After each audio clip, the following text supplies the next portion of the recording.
open code. Hollow gods in download mode. I scream in static, breathe in rust, and all I build will turn to dust.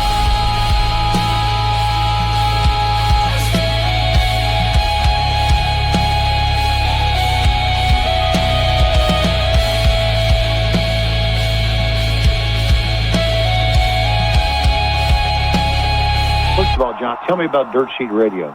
Am I talking to the Dirt Sheets here? Yeah, boy. It's All In week. It's the biggest wrestling week of the year. All in. And we're here to talk about it at Dirt Sheet Radio. It's John, it's Nick, it's Greg. Yeah. Hello. It's all in chaos in the WWE. Yo, you're dealing with the X Factor. I got everything I ever wanted. It's just random. Yeah. What's up, everybody? It's been another 7 days in pro wrestling. Things have gone on. There's always wind in Greg's mic for some reason. That might be the fan. It gets very hot in here. I know. The sky. I imagine it's fucking August, late August, 90 degrees in New York City. No, I don't actually know that for a fact. I made that up. It sounds good. Hey, if this was the 90s, somewhere we'd be in the saying city. we're getting close to fall brawl. It would be. But It's 75 There degrees, in hasn't been. fact. It hasn't been a fall brawl in 20,000 years. Rest in peace. I enjoyed Fall Brawl. It was probably like one of the more like consistent events for the most part, up until they decided, hey, let's make War Games into like a 3-way trios thing. That's looking like, oh gosh, there it is. That's looking like what? Oh, I don't think it's Fang, Greg. I think that mic gets right up in your nose or your mouth or something. Damn bad. There's That a hurricane motherfucker. coming through. I was gonna say, I think that's what WWE is gonna do this year with Really? with their War Games. It They does can't look keep like getting away with it. it looks like we're about to be in September. They've got the Bloodline, they've got Solo, LA Knight, and likely Jacob Fatu, and now they've got Royce Keys and his friends from the hood in Oakland, according to Michael Cole. OTM. That's I the thought- hood that's the hood that Cole knows. I thought they were from Orlando.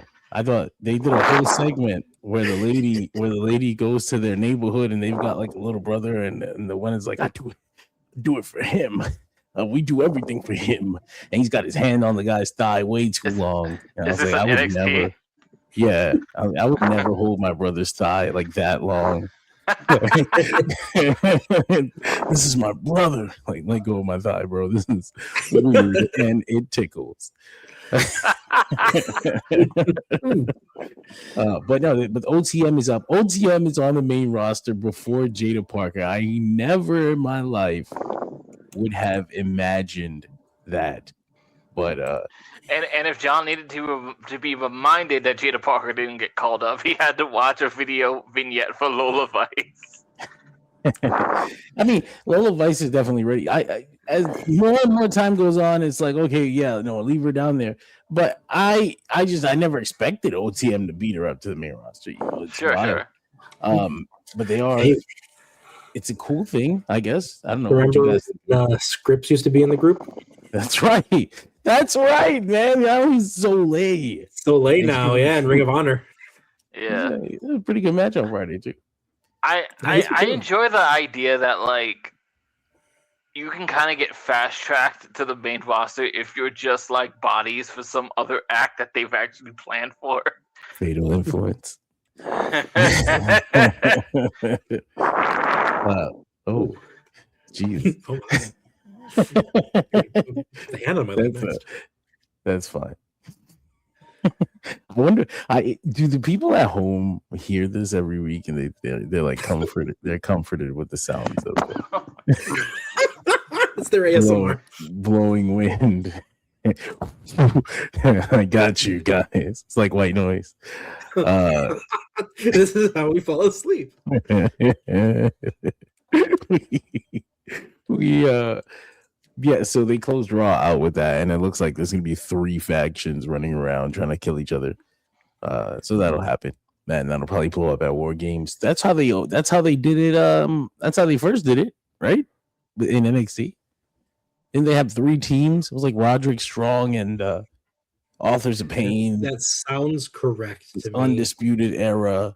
And I can't remember who the fucking third team was, but I know there was a third team. No, I'm not sure actually. Is that stupid? Like just going with like the 1998 War Games thing that WCW did, which is like it started. This is the worst part because like it started with like the 3 trios going into it. You had the Wolfpack, you had Hollywood, and then you had the WCW guys. But it's technically a team match that turns into a free for all because only one guy can get the title match against Goldberg at Halloween Havoc. It was Sanity. Sanity was the third team. The Forgotten Sanity. It was 3-on-3-on-3. Yeah, it looks like. And all I can remember, honestly, all I can remember is Roderick Strong dressing like the Authors of Pain. I don't remember Sanity being there. True. No, actually, I agree with you because that's all I remember. That was the one thing I remembered of the whole match. He had a helmet on. Yeah. The cargo pants somehow made Roderick look shorter. It was the out of place thing that it felt just like that time that Kurt Angle was with the Shield. Yes. We got some other stuff going on WWE TV. Well, I mean, did you guys see that thing? What'd you think of them? What'd you think of this new Royce Keys and his friends from the hood in Oakland? It feels like they're going back to that thing they like to do where we've seen time and time again over the years that it's like, we want to get like a good group of guys over in like record time. Hey, let's initiate, the gang wars. Let's initiate, when we wanted to do the women's revolution. Let's have a bunch of different stables come in. They'll feud with each other and we don't have to worry about doing a lot of crazy stuff to establish everyone. Yeah. I mean, it does kind of feel like, I do like the idea that Royce Keys feels left like they left his ass to get killed. Nobody helped me. Jacob Fatu killed me, so I went back to the hood in Oakland. I hate that Michael Cole said it that way. They're from the hood in Welcome Oakland. to the hood, brother. Oh shit! Now get ready for when Wood from the Hood, brother. You see Tiffany Stratton dropped a song with Lil Yachty? Can we play? I think we can play. Is that a real thing that happened? Is that legal? It's legal. I'm pretty sure it is. Actually, we're gonna. What is it with WWE and these like hip hop white women? No, Greg, it's not WWE's fault. I think they're just streaming. And she's. Oh, I thought this was like a Liv Morgan thing. Blonde hair, hazel eyes, Asian sweet, not on this side. Get your shit right. When it's sticky time, looking in the mirror, and I look terrific. You should drive a Civic, not if you did it. This is stop it. Make it stop. I legitimately hate her. Don't put on more That stuff. shit is fucking trash, dog. Get the fuck off the airwaves. I don't know what else to. Oh man, that was painful. Like that was worse than when she said SGT Slaughter. I'm a fan of Tiffany Stratton, but this is that hurt her for me. I'm a not little anymore bit. after that. WWE, I had a travel package to WrestleMania, and I was going to sign up to your $100,000 on location program. But I heard this from Tiffany Stratton, and I will never spend money with you again. WWE, I am offended. I am hurt. This is where we need someone to just play that soundbite of Kurt Hennig being all like, "There's only one thing that I hate. It's a bunch of crap." Oh, you're gonna make me side with Kurt Hennig now. Yeah, that was really bad. Oh man, yeah. I honestly thought this was gonna be like an overly produced Liv Morgan thing. That's what I was thinking. That was so much worse. No man, she's in the studio My day is freestyling. ruined. I don't ever want to watch her ever again. Like I'm done with WWE now because of that. I'm never spending money on this company again. TKO. Also, as I a lawsuit to them, pain and suffering. I have to speak as brothers. We have to stop letting these women do this. I agree. We must. I know it's fun for us. I don't think you get to. I know it's fun for us to watch these people embarrass themselves, but they shouldn't. No, it's okay. You don't understand, Greg. This is necessary for evolution. Speaking of Lil Yachty, the evolution of culture. He is booked for a match, brother. At Sunday night's main event, Lil Yachty's gonna be taking on Baron Corbin in a 5-minute match. If Lil Yachty can survive 5 minutes, Baron Corbin will give Trick Williams a shot at the United States Championship. And, not Little Yachty getting a 5-minute retirement match. Doesn't this excite you? Aren't you fucking excited? Doesn't this make you pumped for Sunday night's main event? Skip All In. Don't you want to skip All In and watch AAA? No, that's crazy, Greg. Don't say things like that. It sounds old. I didn't. Somebody explained it to me as like the guy from that concert meme.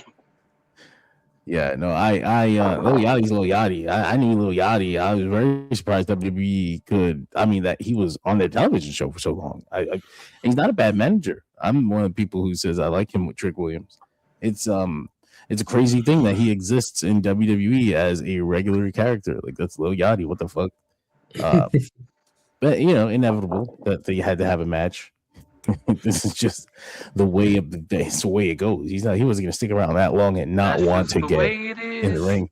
He's already taken like some weird table bumps where like the table doesn't break and he falls off to the side and shit. Might as well go all the way and have the match. Baron Corbin is as good a hand as anybody, so good to put in there with a celebrity, but not exactly excited. Like, I don't really care. It's not nail moving.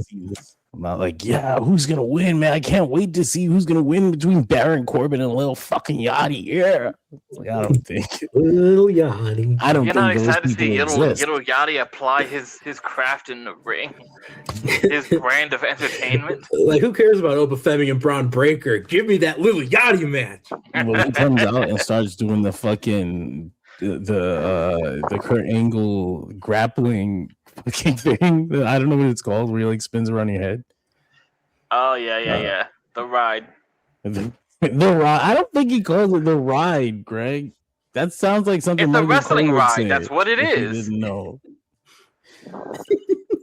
Imagine if like 5 minutes straight, it's just like pure graps, like we're getting like Oiwa and Nomura. Oh shit, Lil Yachty working to the headlock. What a transition! Look at him go! Look at that story he's telling. The psychology. They're doing Braun Breaker versus Obafemi to determine who is the future of WWE. I doubt that we're going to be determining anything or having a winner at all. Like, if they were smart, anyway. I mean, the stupidest thing, the worst outcome would be Obafemi just like beating Braun Breaker. Just goes right over. Yeah, we just end the show and do his pose.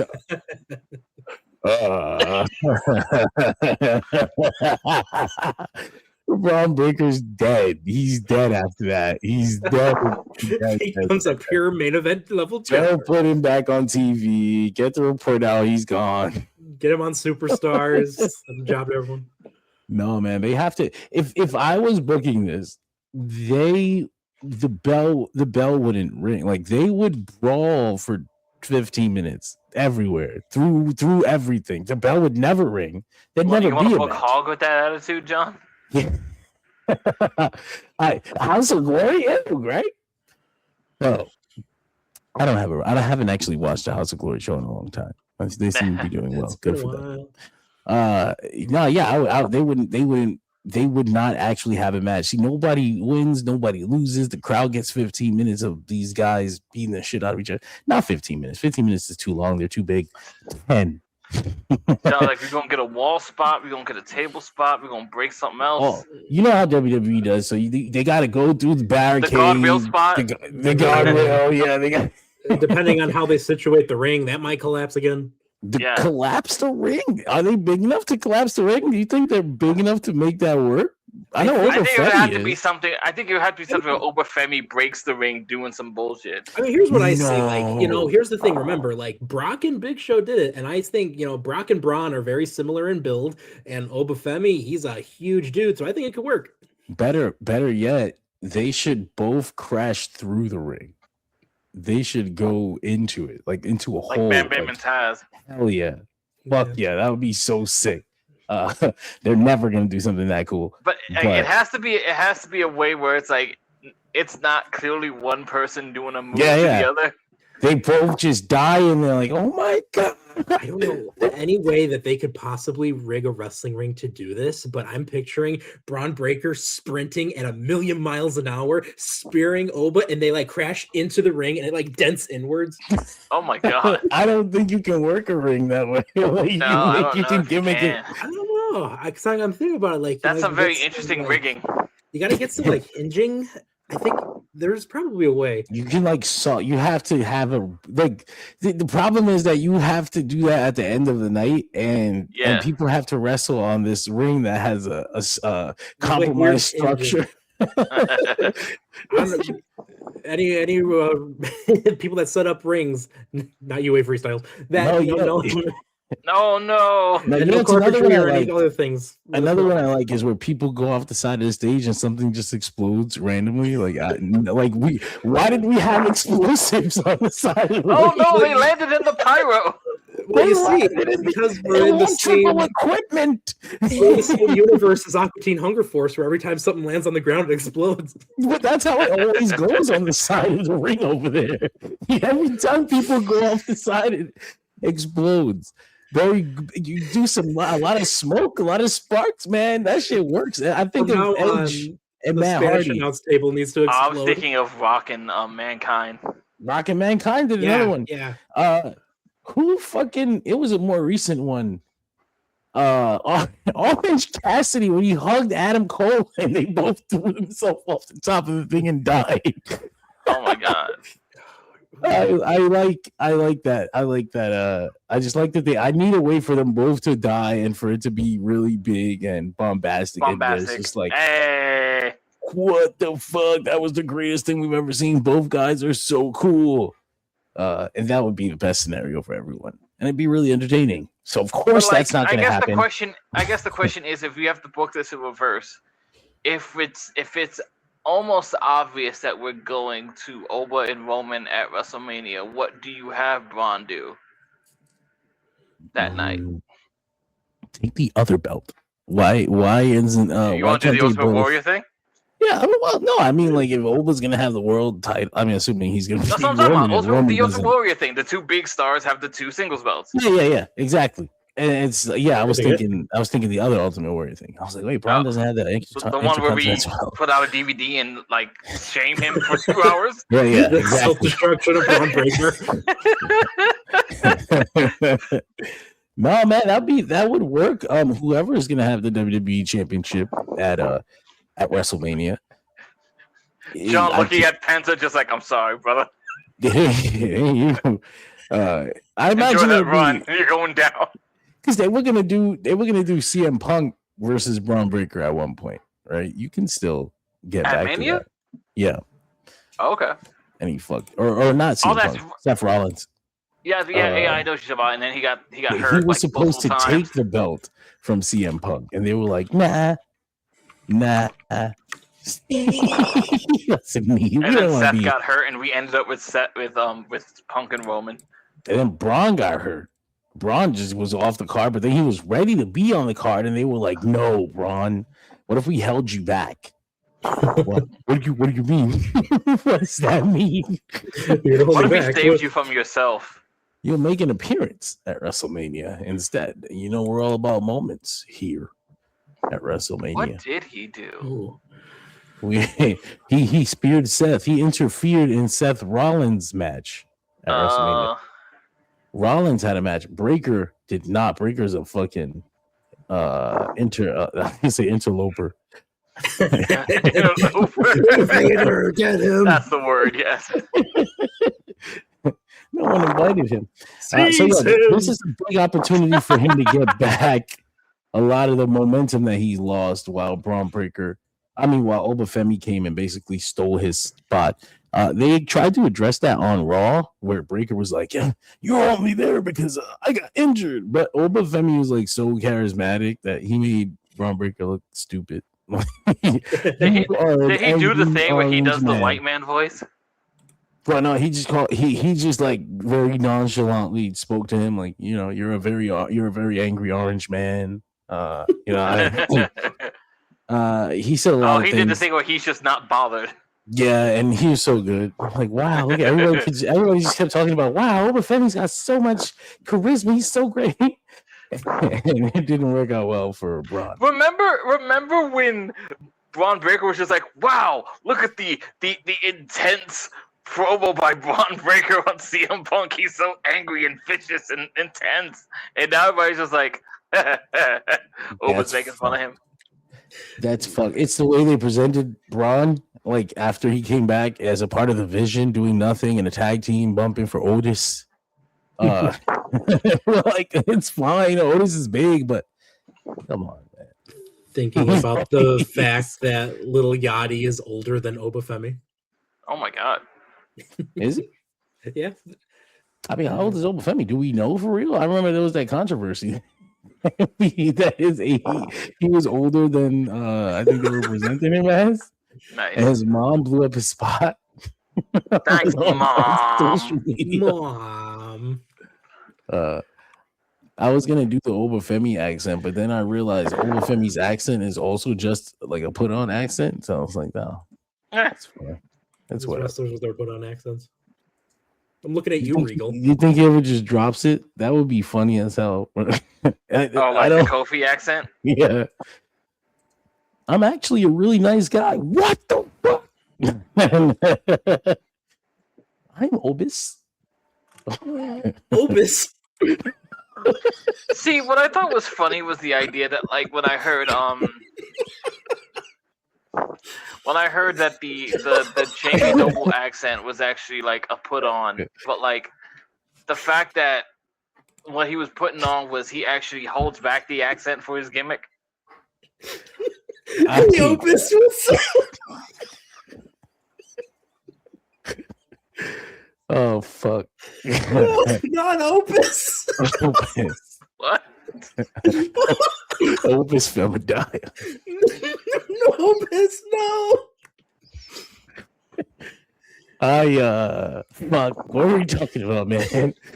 I was talking about the fact that like the Jamie Noble accent is a put on, but it's a put on in the other direction. He actually sounds more southern in his real accent.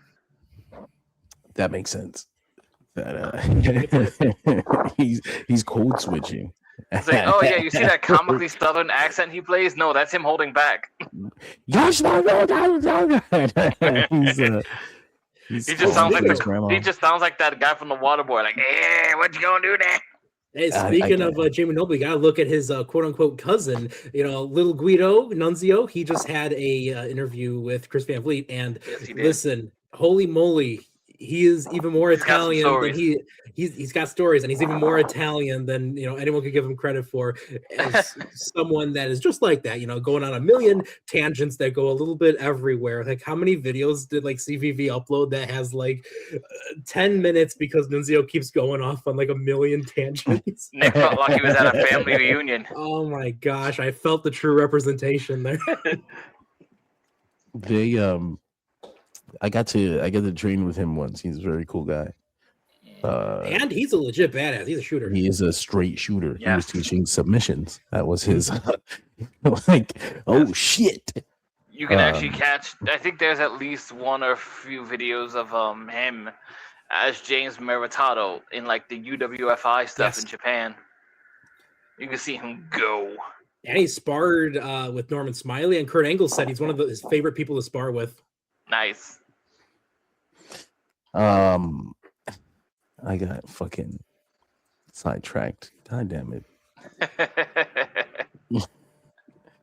I was trying to look at something, but it wasn't. It was funny because like when I started watching, well, John tries to find himself. When I started watching ECW, it was like Guido's first shot at actually getting to be a serious wrestler. Like the very first promo I saw was him like shedding the comedy gimmick that he'd been doing for like 3 years on ECW with like the really over the top FBI stuff, and he was the only actual Italian in the group. Yeah. Where's my pizza, motherfucker? Ain't got no time. They for this. still chanted that shit at him, but they Exactly. they definitely garnered a much more like respectful appreciation for him through his work after the fact. I gotta rewatch those international three-way dances. Oh god, Crazy Tajiri and Guido were fucking dynamite. They killed it. Where's the? let me find the biggest fucking balcony I can find. I got an idea. Yes, super crazy. Look at you go. Those blew my mind. Like when I was young, like obviously the super crazy. The super crazy moonsaults. But those matches. Oh like, yeah. All of them. Just like what the fuck, and little did I know that stuff was part of the evolution of what all of wrestling would be today. Yeah. Like that's a fucking dynamite main event. Like they'll wrestle at that pace. The moves might be a little different, maybe more dangerous. A little bit. But the pace you'll find very familiar. You'll be beats. You'll be like, what the fuck? I've ridden this ride before. This is crazy. And also like the amazing thing of watching three guys who do not share the same first language, just working together in such a beautiful, seamless way. That is and all three guys are still working at a high level to this day. Where is Super Crazy? Why isn't he? No, he was in Japan for a long time with Noah. Okay. I feel like I vaguely knew that. I'll be very disappointed if like Tony Khan doesn't take advantage and like get the three of them just for the nostalgia of it, knowing how much of an ECW fan he is. Tajiri works some other, I think, small Japan venues as well too.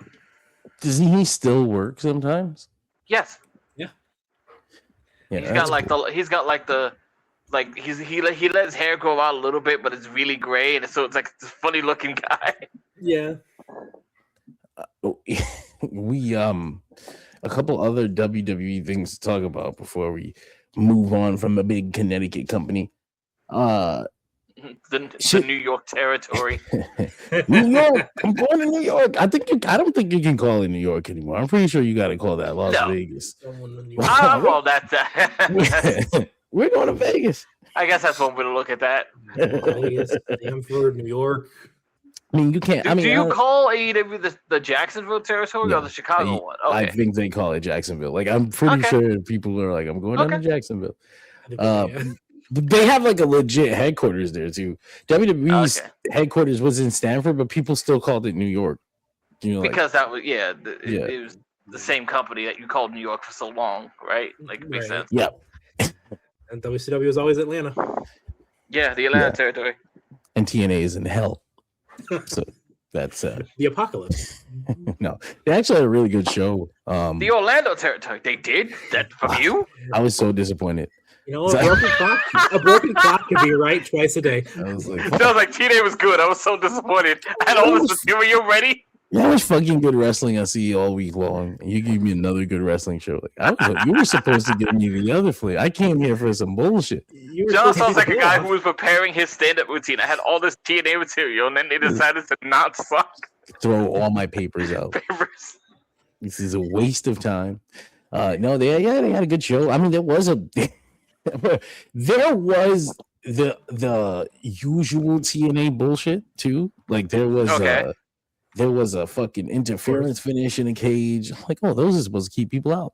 There was a dropped handcuff. Like people don't know why cage matches happen anymore, John. Clearly. So they tried to do this handcuff spot with the girls match. There's like a tag team match. It was Bunny, Allie. I can't remember what the fuck she's calling herself now. Allie. It's Allie. Yeah. It's Allie, and her partner Rosemary was injured, so they replaced her with the returning Kiera Hogan. So a big return. Those are two very different people. They are. I was like, we replace Rosemary with Kiera Hogan. I was like, oh. But she gets there. She's back. Good for her. She had a big shoulder injury that happened like on a reality show. Like, what the fuck? Oh no. So good for her. They were facing getting injured off cam was the worst. They were facing the By Elegance girls. They did this spot where the one girl, Heather, is very petite, so she just slips out of the cage, like just gets out through the bars, and so she goes out and she grabs handcuffs, and she goes to handcuff the bunny or Allie onto the cage, and the handcuffs don't work, and so at one point they just fall, and Allie just like laughs. She's like laughing, like this spot is going so bad. She's just laughing at. You gotta laugh to keep from losing your ass. And then beyond the technical difficulties, the story was that Allie was supposed to be handcuffed, and so the one girl left the cage, and she accidentally just left her partner to get pinned. Like the handcuffs didn't factor into the finish at all. Kara Hogan pins the one girl with a fisherman suit, while these two idiots are fucking with the handcuffs in the corner. So the whole thing was a complete mess, and I was like, "Oh wow, this is the TNA I remember." Hello, TNA. And then the rest of it, I don't know how I don't remember how they tend to do it on like the TV shows, but like I always thought this was hilarious. The concept of like a tag team cage match was always just like, oh, cool. One of you is going to make it out and the other one is going to get his ass whooped. It kind of looks like the whole thing fell apart, honestly. Like, I think they were like, take it home, please. We don't know how to fix this. Because I'm telling you, the way that fucking pinfall didn't factor into the handcuffs at all. Like, we're doing all this bullshit, and Kiera Hogan just wins with a fisherman suplex. Oh shit! What happened over there? Yeah, it was rough. The other if it was me and John and the tag team, I'd just be like, look, we're gonna let Mac escape, and then me and you are just gonna beat the shit out of Nick, and then just win together. Kill him! Don't kill me. Handcuffed to the cage, chair to the head. You're Tommy Dreamer tonight, boy. But this is the WXO. Am I taking on Eric Watts and John Zandig, the most random duo ever? Oh my god. The rest of the show had fucking Moose and Kazarian had a decent match with a dumb finish, but Mustafa Ali and Jason Hyde. Everything John expects from TNA, a decent match with a dumb finish. Ugh, I can't stand it. I can't stand like Kaz is just at the door, and for some reason Moose just spears him through the door, so that Kaz wins, and Moose is like, "What happened? What did I do?" You're like, you fucking moron! You made him look stupid. Isn't he like one of your guys? What the fuck? This is dumb. He's got wrestler brain, obviously. Hodge and the other guy, Mustafa Ali, the best wrestler in that company right now. They went maybe the best gimmick in that company too. Yeah, straight up, the whole presidential thing with a special agent Zero, whose undefeated streak of one match ended this on pre-show. I was dying. They were like, "Oh, Trey Miguel has given him his first loss ever in TNA," and I'm like, "Okay, Sid, how many matches this guy had?" They made it seem like a big deal. Like, it's on the pre-show though. Why would it be on a pre-show? He's like, "It's a second singles match." Oh, did you pop at all for the Spider-Man gimmick? I can't get past the midriff. I'm like, why is Spider-Man in a midriff? Why is Spider-Man in a crop top? Not even belly button now. Like, put it away. This is the Spider-Man. I'll take on the X-Men. Otherwise, it was fun. You know, he had the font Spider Tray or whatever. Yeah, that's fun. That was cool. What else? The only pop I got out of me was in a post I saw later, where it was Trey Miguel and BDE, like Peter and Miles. Yeah, from fucking in an image book where they use different names. Like, it's like, it's supposed to be Miles and Peter, but legally we can't. So they look different. Yeah, of course. Yeah, they look very legally different. Distinct. Giles and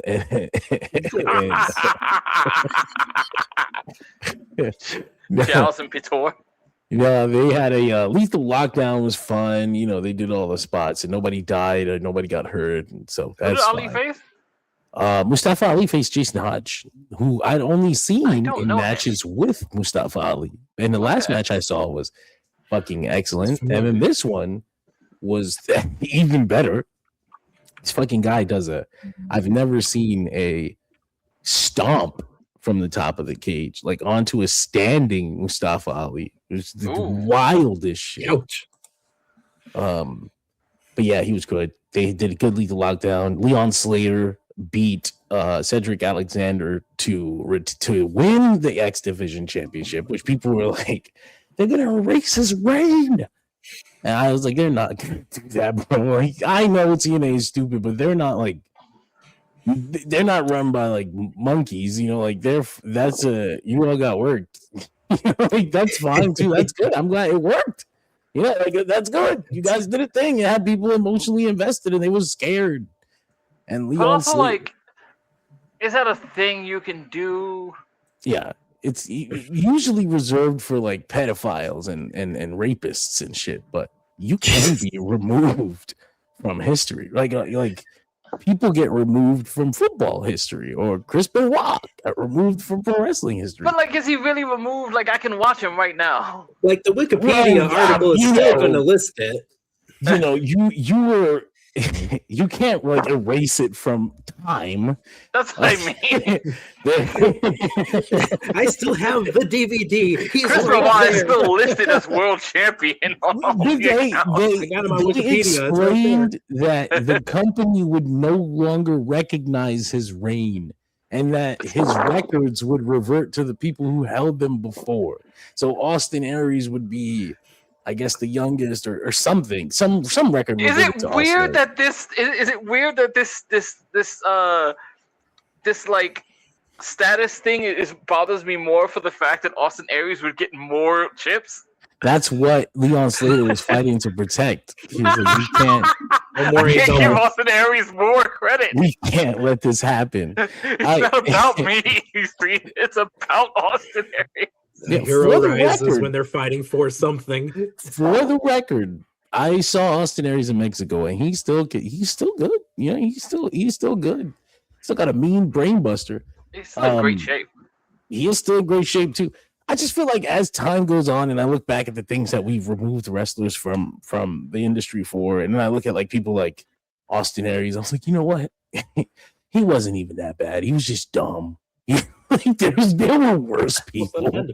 Yeah, I just think like, I don't know. I just think Austin Aries just became one of those people who's like, nobody just wants to work with him anymore. That was that. Like there was that too. Like he was annoying, and people. I mean, all that. But it all kind of starts online too. Like that stuff spreads to the wrestlers too. Like I don't want to deal with that guy. The same way the fans don't want to see him. Absolutely. Yeah.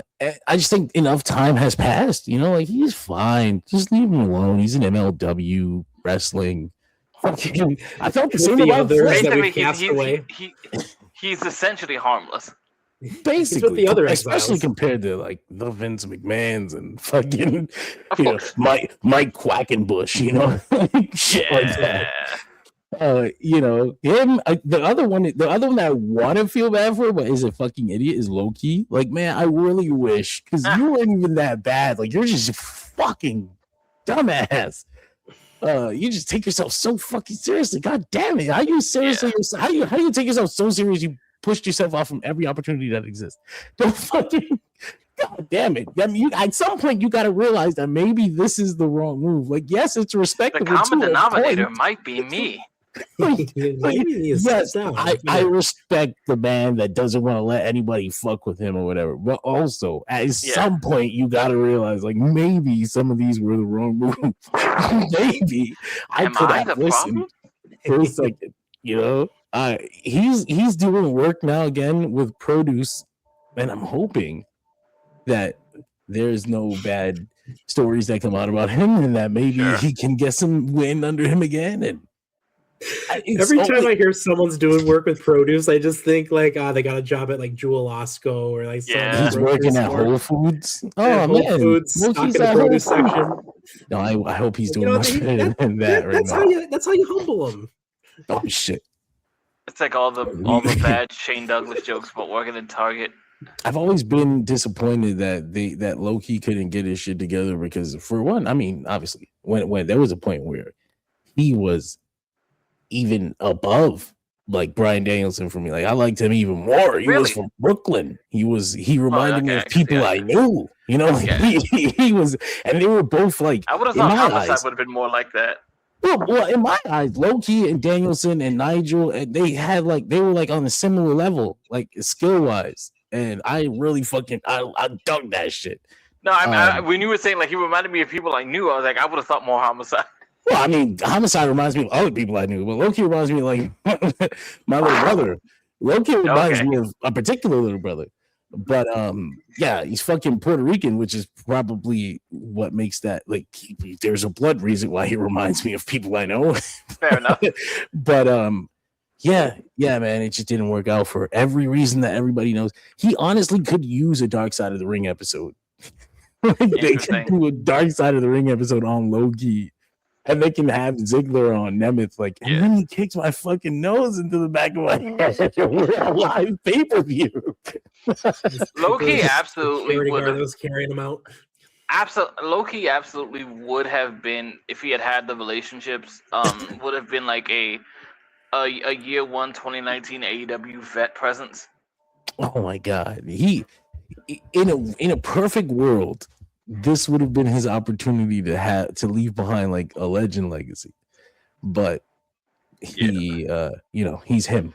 Yeah, Loki and Homicide are like the only guys. Actually, I don't want to say the only guys. That's a big blanket, but like one of the few guys from that era that we hold very dearly that did not get the TV presence. And Homicide is another one that was a shame, but it's not like his fault. The way it was Loki's fault, he just didn't get the.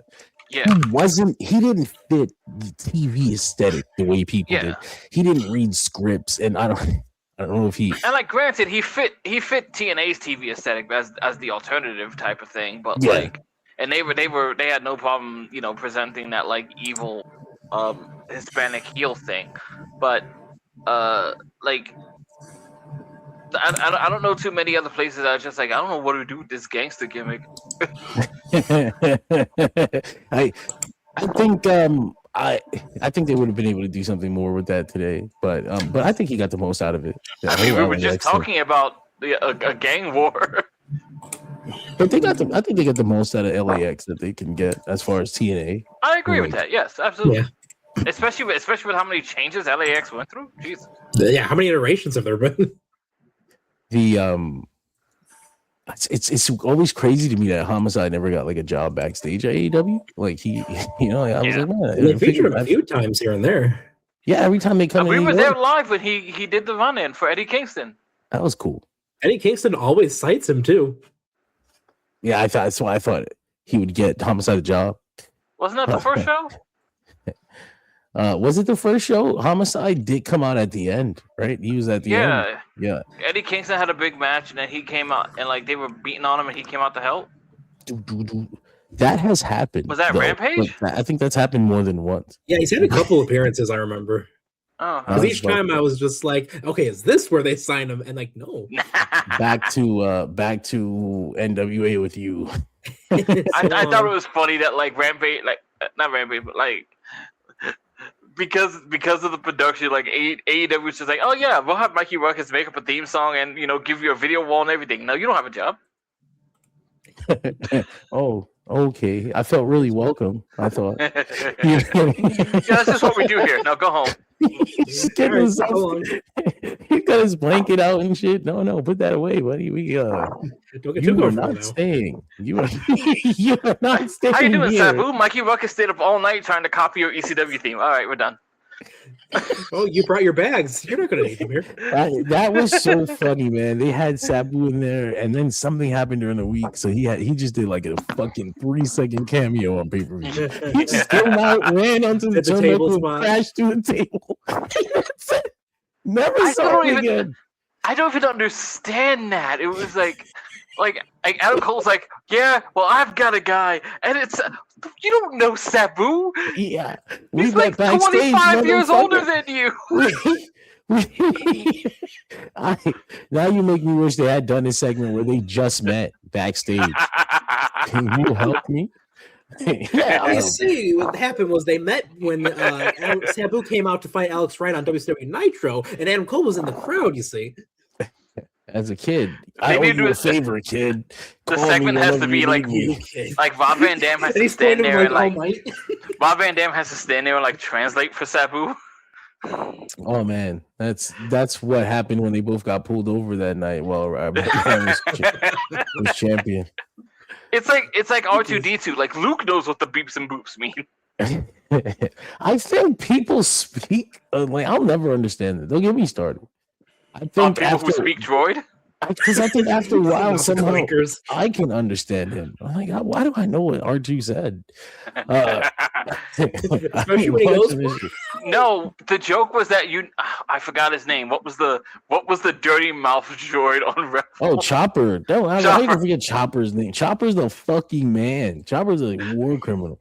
You knew what Chopper was saying, and Chopper was a bad person. Chopper is an actual piece of shit, though.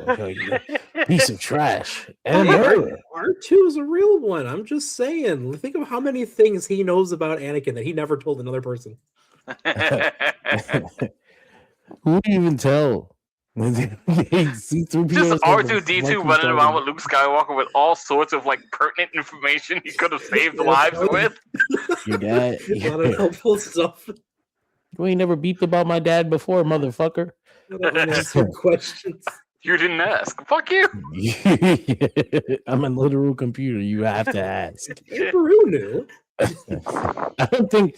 Do they volunteer information though? Is that like a thing? Don't you have to like ask them for it? Request it? Well, doesn't he kind of volunteer the information for like the rest of the map? At one point, they're asking for it many times in that movie. I feel like he should have. Oh, they just woke him up, right? He was like sleeping or whatever. It was off. Yeah, and then he's just like, "Oh wait, I know the rest of the answer to this." And he gives them the rest of the map. It's convenient as fuck, R2. I like that. Keep you around. Welcome to the Star Wars podcast. I'm Greg. This is John. For you, R2. Yeah. So Hiromu Takahashi debuted officially on WWE TV. His name is Kyoki. Kyoki. Y-O-K-I. Kyoki. And he's in a tag team called Bakusai with Shinsuke Nakamura. Does anybody know what the name of that? What that means? Let me Google it. Let's find out. 1, together. 2, 3. A 3. The world may never know that from you, kid, you little bitch. That owl was a dick.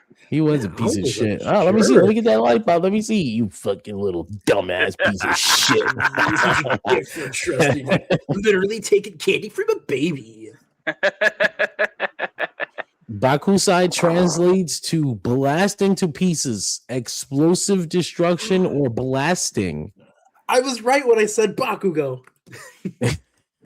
Well, I guess that's what the Baku What do I recognize Bakugo because from? Baku literally means bomb or explosion. There we go. Okay. Sai means smash, crush, or break. So Bomb smash. Here comes the Baku, and here comes the Sai. Oh yeah. Okay, that makes sense. It's from I know it from Ranma. Bakusai Tenketsu. I love Ranma. Ranma was very fun. Right, but anyway, they immediately challenged the MFTs. So the motherfucking Tongans versus the motherfucking Japanese people. He's coming for the tag team as old as time. MFJ. It really is. And they'll be fighting for the tag team championships.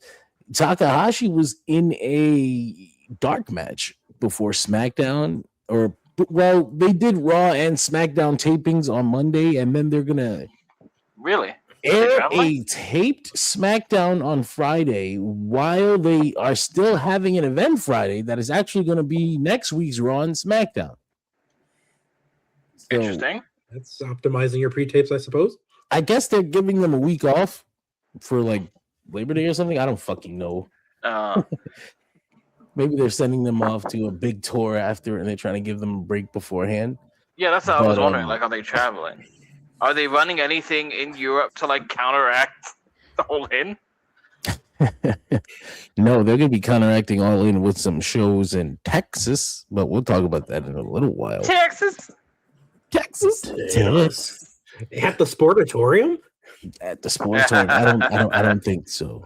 That'll be their big thing. Like, we rebuilt it, you see. It's gone.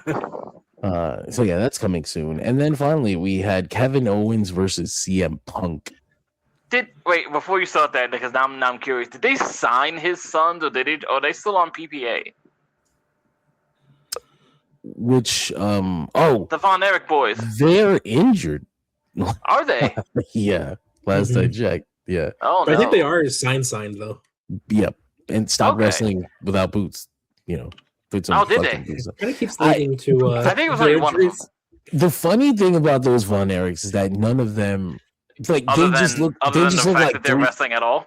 But they just look like three dudes. Like, there's like one Von Erich. Like, they don't look like the Von Erichs. It's like dudes with the name Von Erich. Like, they don't have like a singular gimmick. You know, like they're just. I love the Mama Luraco quote where she said that Griff Garrison looks more like a Von Erich than they did. That's awful. You see? It's the curly hair.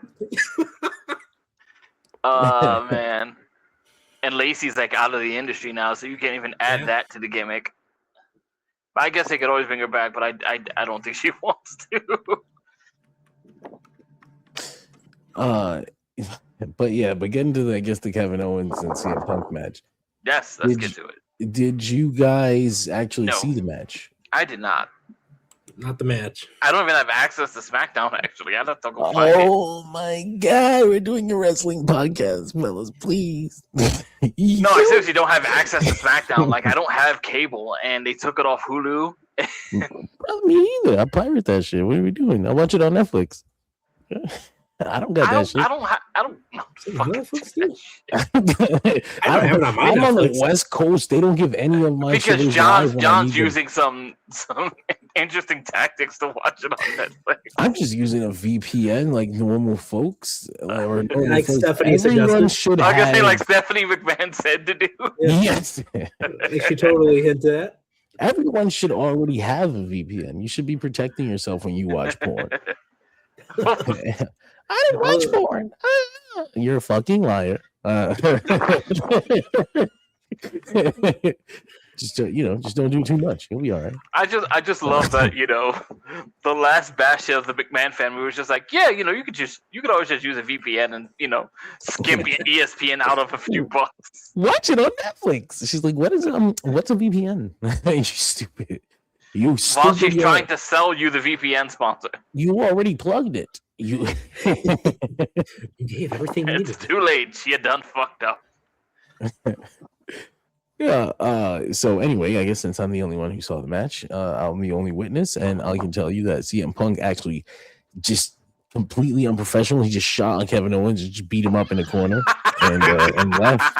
And just left. CM Punk beating someone up? That doesn't sound right. Yeah. No, he will only do that if you're smaller than him. Oh my god, that would have been everywhere. Larry, was everything okay? It would have been inescapable. No. They went out there and they had a pretty good match. So the thing that's clear, and I'm like, this isn't like, oh, you're getting worked, brother. No, it's fairly clear that these two men don't like each other in real life. But they worked a professional match. They didn't try to like do some bullshit fake shoot, like that accidentally turns real or whatever. It's just good match with a fucking really pretty trash finish. I mean, it was just regular garbage. Sami Zayn comes out and costs Kevin Owens about, which pretty much exactly what everybody when thought. you say TNA does a trash finish, it's usually because it was both stupid and poorly executed. WWE sometimes does a trash finish where it is very adequately executed, but it was just a lame idea. Yeah. It was horribly planned out. Yeah, they had their match and they main evented SmackDown with it. Excuse me, I'm not bored talking about it, but John Cena emerges. Are you sure about that? It was fun. I wasn't mad about it. I was just like, this is a fun match. And then Sami Zayn comes out and it looks like he's going to cost CM Punk the title. And he slides Kevin Owens the belt. And Kevin Owens does the fucking stupid shit. I hate this shit when the babyface grabs the belt and, oh, I don't know. I don't think I should do it this way. And Sammy's like, just like, do you not hate the good guy struggling with his inner demons? Are you Kevin Steen? Kevin Steen Owens Generico the third. I refuse to believe you were up there battling demons. I've seen the things you've done. I think this is an interesting thing to discuss, right? Like, I think there are moments where you can talk about you've seen this and it makes sense for all the right reasons, and there are situations like this where you're just like, this doesn't make sense, and you just did a generic gimmick without thinking about the character attached to it. Like, when Roddy Piper stands there and he doesn't want to hit Bret Hart with the bell, the point is that they spent like 3 weeks with having Roddy tell you that Bret is like family to him. Yep. And he doesn't want, like, he would have hit anybody else with that bell without thinking twice. But like, Bret's like his little nephew and he doesn't want to do it. With Kevin Owens, you're just kind of like, but would Kevin struggle with the morality of this situation? Not even that. He just best for his family. They spent 3 weeks building the whole idea of Roddy Piper looking at Bret as, you're my little nephew. I can never do this to you. Yeah. They spent 3 weeks telling us that Kevin Owens fucking hates CM Punk and he wishes he would have punched him in the face 20 years ago. Right. And he can't wait to do it to him next week. And he doesn't need to be struggling with the morality of that choice. Yeah, so all of a sudden, I don't know if I hate you this much. Apparently, he gets an opportunity to smack him in the face with the championship belt and take his title. He's sitting there like, I don't know. And so Sammy smacks the shit out of him with the title for even thinking about it. Which I did laugh at. I would have done the same thing. But I also joke about the whole thing too, where it's like Will Ospreay being really weird about not wanting to use the Tiger Driver, but Queen Aminata will kill a bitch on Ring of Honor. For 5 minutes, but that's because she's Queen Aminata. She almost gonna die. That's why I had to tag. Queen Aminata was just like, I ain't gonna think twice about it. Don't drop the bitch on her. Give me the plastic bag. What you talking about? We're gonna kill somebody, then we're gonna fucking kill somebody. Like, no, I am that guy. You get to let's do it. Mina Shirakawa is the smartest woman on the roster. She knew, you know what? I'm gonna tag team with Aminata, so she can't do that to me. Genius. But now they're both on Ring of Honor. No. Anyway, yeah. Hey, I think it's a reason for me to watch Ring of Honor. They are setting up a big old multi-person situation for I guess they tape SmackDowns. I don't want to go into full spoilers, but sure. What's that pay-per-view? Tammy said it's Money in the Bank. Money in the Bank. Really? Yeah, because the next big show is Sunday night's main event, right? And then, I guess so, yeah. Oh, maybe they have a Clash in Europe thing in September, but I know Money in the Bank is like coming. It's very soon. Okay. Remember when Money in the Bank used to be in the summer? It was in June. That's what I'm saying. I was just going to say that. I'm so used to Money in the Bank being a summer show. In July, it just kept later and later. Hey, they're setting up a Royal Rumble in February. You know, the world's changing. The one I was in was July. Good old CM Punk versus John Cena. Oh yeah, I'll always remind everyone I saw that. The best one they've ever done. It was all downhill after that one. It's a good opening, a good closing. That was a damn good night. Gosh, I remember being that was one of the happiest nights of being a WWE fan. Bryan Danielson, Daniel Bryan winning the Money in the Bank suitcase. Oh, was that? Oh, that was the first match. Okay. Yeah, I was like, whoa. life is different. This company's gonna change. The whole show legit, like people in did not the change. crowd, like everyone had that air of like, is this a new WWE? Is this different? It was not. fun. I was Everyone so at the Rosemont excited. Horizon was I was like, CM Punk won the title. I was like, it was so fucking crazy. And then No one he disappeared expected for 2 weeks. Like any idea that this was the new WWE was completely squashed once Punk immediately went into a program with Triple H. I was like, nope, this is the same company. I don't like how over he is. I think I want to bury him, Dad. I want to bury him, Dad. I want Kevin Nash to come in and do the same thing. I love how the CM Punk and Adam Page title runs are both me and John's like no, we are objective thinkers moments. John's like, I hate CM Punk, but killing that was a bad idea. Like there's not many worse ideas they've done in the company. Like there's a couple, but that's up there. That's like top 5, top 3. And there's me who's just like, and there's me who's like, I don't really like Adam Page, but like he probably should have lost the belt. Maybe that was a bad idea. Anyway, what I remember from Money in the Bank was like when Alex Riley's theme song played, and like massive pop. And everyone like went crazy and legit.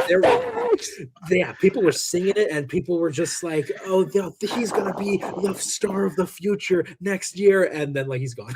Gone. Is that botched Royal Rumble spot what killed it? Like what ended his career forever? Wasn't it standing up to Cena backstage? There was also that. But if you want to put something on paperwork. You'd be like, it was his performance. I didn't see Alex Riley in a wrestling ring again until I watched Glow. What was it he did wrong? What was it? There was a whole thing though. Like I remember he actually did fuck up, and then Cena was like screaming at him about it. But I have no idea. He just didn't want to be screamed at or whatever. Like, you can't talk to me like I'm a grown ass man. Some stupid thing too. But I know for certain he slipped and fell off the rope at a Royal Rumble once and fucked up a John Cena 2011 Rumble. So that was like the very start of the year. Interesting. Before he got the good theme song. So he was still with the Miz at that point. Bro was doomed from the start. It was the 40-man Rumble, so everyone was already critical as fuck about it. Didn't he tease a fucking a comeback? And just never showed up. He teased a comeback to pro wrestling and it just never happened. Damn. Did you see that Dragon Lee versus Phoenix match at least on Monday? Not yet. I do intend to because I heard it was very good. So highlights on TikTok. These motherfuckers. And I saw Dragon Lee brought back his iconic ass. His ass? That rocket suicida spot that he does. Say it to my face. Dragon Lee brought back his iconic ass. I didn't realize that his ass had any iconic like elements. It's got icons on it. I'll be looking at his ass, I guess, on Monday, and we'll see. You let me know. Ass of a champion. Excuse me, Mr. Lee. Ass of a champion. Yeah. Mr. Lee, I've been told that your ass is iconic. We like to know what is it you do. We keep it that way. We apologize for making sure everyone at WrestleMania missed your cool wings. He did bring back the old missile thing, but I thought it was funny. Suicida, the rocket suicida. But he always it's always different, man. It's always different situations because sometimes he'll just come at you like a fucking missile and take you out and take himself out. This time he did like a flip mid suicida, but never changed like trajectory. As a matter of fact, I think the flip gave him like a double jump boost or something. and he's using Jedi. He fucking smoked Ray Phoenix, but the referee did this thing where he like holds the ropes open for Dragon Lee. Okay, and I was like, oh, I've never seen that before. I didn't. That's cool. But then I thought that feels like it's inappropriate. Yeah. Well, there was that, but he kind of did the referee did a thing where he acted like he was screaming at Ray Phoenix to get back in the ring. And he's like holding the rope open. Yeah, okay. He's like holding both ropes open, so so Dragon Lee can dive through safely. Okay, so they at least did it in a slightly clever way. Yeah. But I just thought it was funny because like Bubba Ray had such a big issue with that when they were holding on to the ladder in AEW. Oh. What's the ref holding on to the ladder? And I was like, what? I mean, again, like if there's a good reason for it, then yeah. But like if the ref's just like, let me make sure these guys are stable, that's weird. It's weird. Well, you know how they do. They stand up there and they act like they're screaming at you to get down for whatever reason, or you're doing something wrong. Like, you motherfucker, you're supposed to be climbing the ring to get the suitcase. Why are you all the way over here? And he jumps off the ladder while he's leaning on it or whatever. Sure. Yeah, I just thought that was funny. It's cool. You know what I did? I think refs exist to do things like that. You know, speaking of, with the Luchador tournament, you know what I really appreciated was the fact that we finally, after like how many decades, had a La Parka appearance on Monday Night Raw. Hey. More than that, this week anyway, because they had this Luchador tournament. Great idea if you enjoy wrestling, right? Here's the issue. If you don't, then I mean, the WWE crowds don't exactly enjoy wrestling. Not always. They probably also don't enjoy just guys they've never heard of. Well, you need to get them into it, right? They're not here for wrestling. They're here to be sucked into the story, the drama.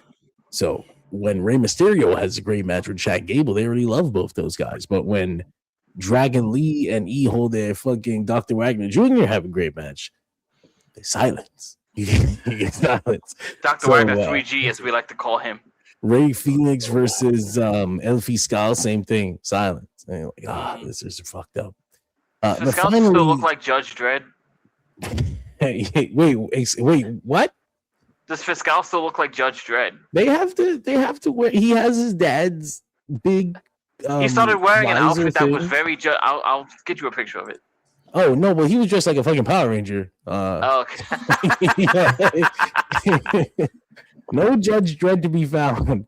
I think you're talking about his mask because he has the Abismo Negro, like the big visor. No, he has like the big chest. He has like the big shoulder pieces. That's like the Judge Dredd cop uniform. Oh yeah, he does still have that, but it was golden and black, so it looked like the fucking Black Ranger. So it was different. Yeah, that's the Judge Dredd colors. Okay. I didn't see it as Judge Dredd. It definitely looked like Power Ranger. Not enough spikes, I guess. But it's not enough Sylvester Stallone. No, I don't know. I knew you'd say that. So yeah, that's WWE stuff. This weekend, it is a massive fucking weekend. It's a huge weekend for wrestling, and not only because AEW All In is taking place starting at fucking 8 a.m. my time. I'm gonna be up at 7:30 on Sunday morning. Like, I'm so sorry. This is a real job. Get up, watch the pre-show starting at 8, which is 11 on the East Coast. Yeah. 10 o'clock for Nick, 11 o'clock for Greg, 8 o'clock for me. I will not see that because I will have been sleeping from work. That's right. I'm ready. I don't know what goes on but I don't know what they're gonna do with the 2-hour pre-show. Last year they did one talk, and I thought they would talk. Like I thought it was gonna be like an hour of talking, and then maybe the second hour they do matches. But like in the first hour they were doing like unadvertised segments. I was like, oh shit, there's story progression happening here. At 2023 or 24, there was like one issue that was like they had these dark segments, but then they weren't like showing them on like certain feeds of the pre-show. Interesting. And it was like some stuff that like they had to like replay later in the pre-show because nobody saw it. I hope they've got their shit together for that on Sunday. But in addition to the AEW shows, well, we've got AEW All In. And at the same time, we've got AAA's. What the fuck is the name of their show on Sunday? Something de Oro. Hora de Color? Is it Hora de Color? Yeah. Color Hour? Is that racist? I don't know. Depending on how you use it. Huh? Hola de Calor. Oh. That makes more sense. I was like, wait. That's what I said. Color Hour. No, you can't. What's going on in this hour? What the fuck is this? It's Taz.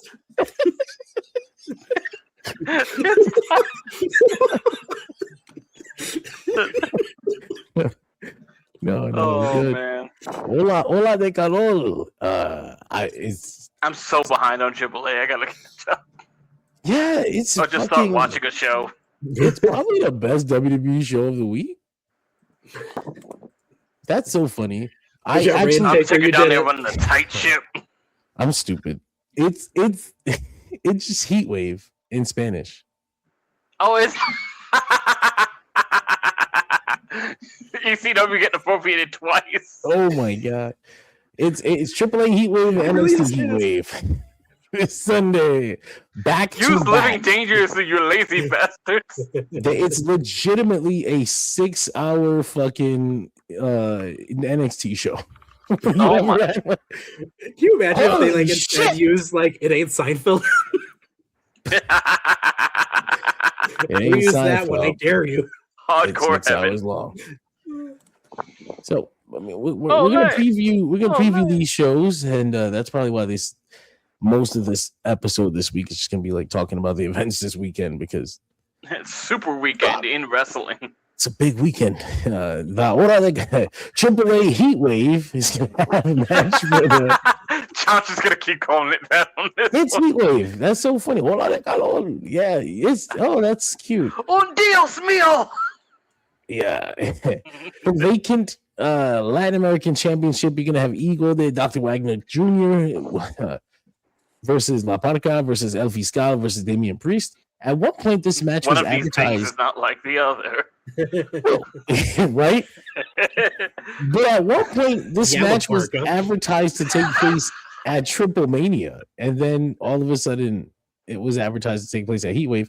It was also advertised that every wrestler would have to earn their way into this 4-way, and then Damian Priest didn't make it to a taping, and then still got in the match, but with no explanation. But everybody else had to fight to get in. Well, you see, it was a house show in Rio de Janeiro, Brazil. Exactly, and that's how he won his opportunity. So he'll be in this match. In the first run of the Intercontinental title. I mean, it's hard to imagine that he's gonna lose here. I'm going to give you what the note from Wikipedia says. Damian Priest received a first-round bye after Omos was banned from AAA and Galeno was not medically cleared to compete following Omos' attack on Galeno. Yeah, almost was quote suspended from AAA after that. So we'll see what I guess the point is to keep him out of the Triple Mania match with Dom and Grande Americano, but we'll see. We also have a gauntlet match for the It Ain't Us. What's that? Can I just ask you right out the gate, do you buy these comments that Dom is unhappy with the difference between his AAA booking and the WWE stuff? I'll just say, if he didn't care, I would be concerned. Interesting. like, if he really didn't care, I'd be like, man, I don't know what his future is gonna look like. He doesn't give a fuck anymore. But if he cares about his career, he's probably wondering, like, there's a fucking big difference between the way I look on TV in fucking Mexico and in I'm America. kind of a top heel here, and I look like a fucking twerp on WWE TV. You gotta imagine when you're doing this curse shit, like, and you're falling your ass and you're getting pinned by Danhausen, and you're like, you gotta think to yourself, like, what the fuck, Yeah. What? The Yeah. fuck?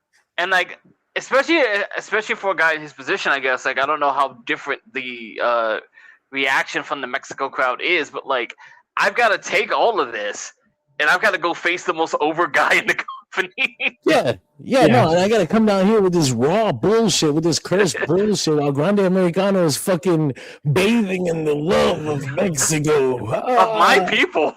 Right. He doesn't even come to Raw. That's After all the smart. racism at the beginning. The smartest thing Undertaker could have done was ask them to keep Grande Americano off off the program completely. Hey, you guys don't have to use him at all, really. I'll take care of the momentum and stuff, You work for me now, Kaiser. Chad Gable talked about how It turns out the Exodus we joked about all along was not going to be Hunter. It was going to be the Undertaker. I bought my own lucha company. Death Valley Pro Wrestling coming soon. What the fuck? He's taking loyal luchadors with him and shit. The established legends. We're based out of Texas, where the original Lucha Libre was inspired. You couldn't write this. No one would believe you.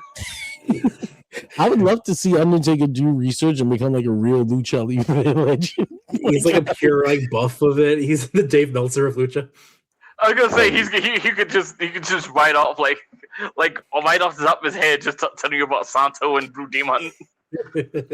A lot of people say it's Ray, but to me, it's Santo. Everyone neglects La Momia and It is Santo. It is El Santo. It's El Santo, like objectively, like there's not even a debate. But it would be funny to hear. I always have my concerns about that discussion, but there's no discussion to be had. There's no person that has existed that has reached that level. And we're still talking about it. Rey Mysterio was WWE champion. Yeah, that's right. He was at WrestleMania. He got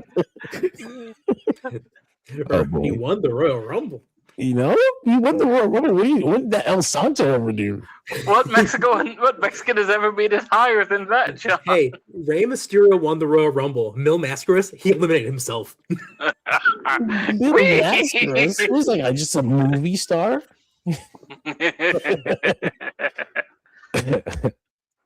Anyway, yeah, we all getting back to, I guess, the AAA. The AAA card. They have a gauntlet match for the women's championship, La Reina de Reina. Well, it's actually not for the title. It's for a fucking an opportunity at the title at Triple Mania. So that's gonna be something. We had a Campeonato Mundial de Parejas de AAA. It's the Tag Team Championships. Why is Wikipedia doing this? Oh no. Yeah, the War Raiders are defending against Los Americanos. I mean, I think you can probably tell who's gonna win that. I'm surprised they're still doing that gimmick. Los Americanos? Yeah, well, the other two. What the fuck are Los Americanos gonna do if they don't have this right now? Weren't they already a team? Well, no, they were doing as the nothing. Two Brits. They were a team on an internal roster somewhere. On a piece of paper. One of the sticky notes Weren't they? Was it New Catch Republic a thing we did once? Once? Yeah, it was. And then someone threw that sticky note out. We have a new wrestler called El Carnicero, El Butcher, versus a unknown luchador. So I guess he's just gonna job someone out. We're doing the vegetarian. We're doing Los Perros de Mal, Daga, Angel, and Berto with Carmen Petrovich versus the Lucha Brothers and Dragon Lee. And then his ass. A triple threat match for an opportunity at the Cruiserweight Championship at Triple Mania between Mini Vikingo, Nathan Frazier, and Jack Cartwheel. I can imagine Jack Cartwheel is going to win that match. Yeah. I wouldn't be surprised if Mini Vikingo did. That'd be cool. I like Mini Vikingo. Especially with all, they put... last time I was watching, they were putting a lot of hype on Mini Vikingo, and then he hit that ridiculous corkscrew fucking crucifix driver. How long before they change his name? Do you think they're going to stick to that? I like it. I think they don't understand that that's a normal thing.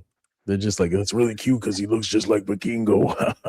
Well, no. See, once again, understand, Undertaker has become a student of the game, so he's figured it out. He's understanding it more, as long as they don't have Junior at the end. Oh my god! Imagine Yeah, they reintroduce minis and shit. Oh man! They use Miko Man I was gonna say with almost, and then never again, right? That was it. Who? The Miko Man. Mm-hmm. The Miko Man?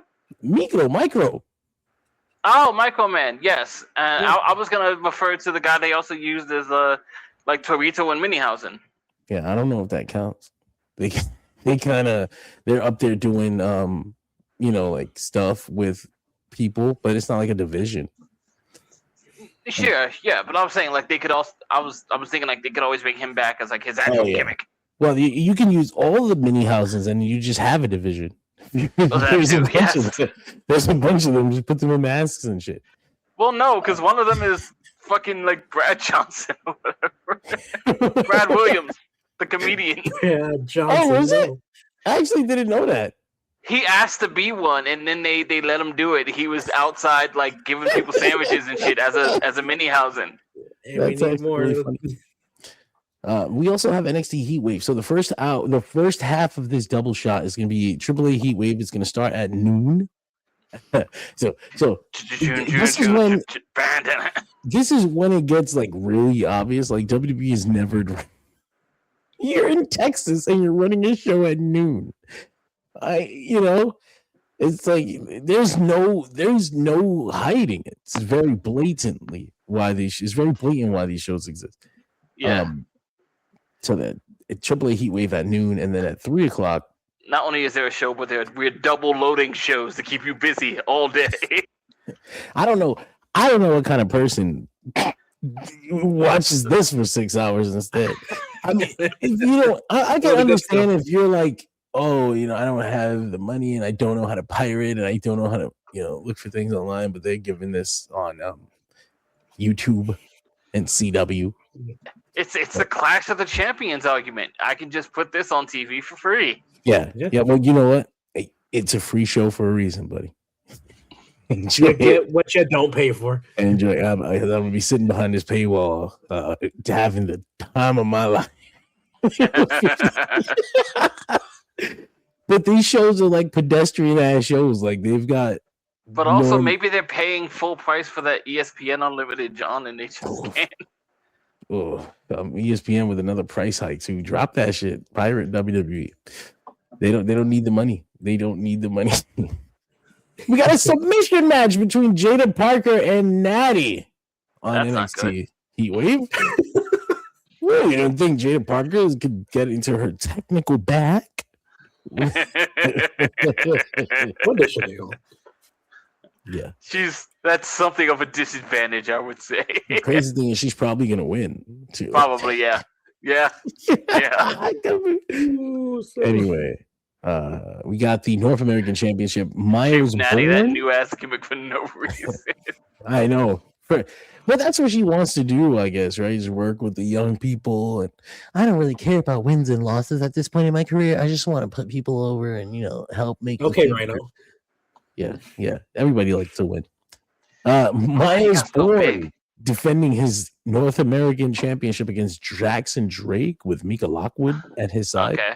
It's probably time to put the belt on Jackson Drake. I think they've got a good thing going with those varsity kids, Vanity Squad or whatever.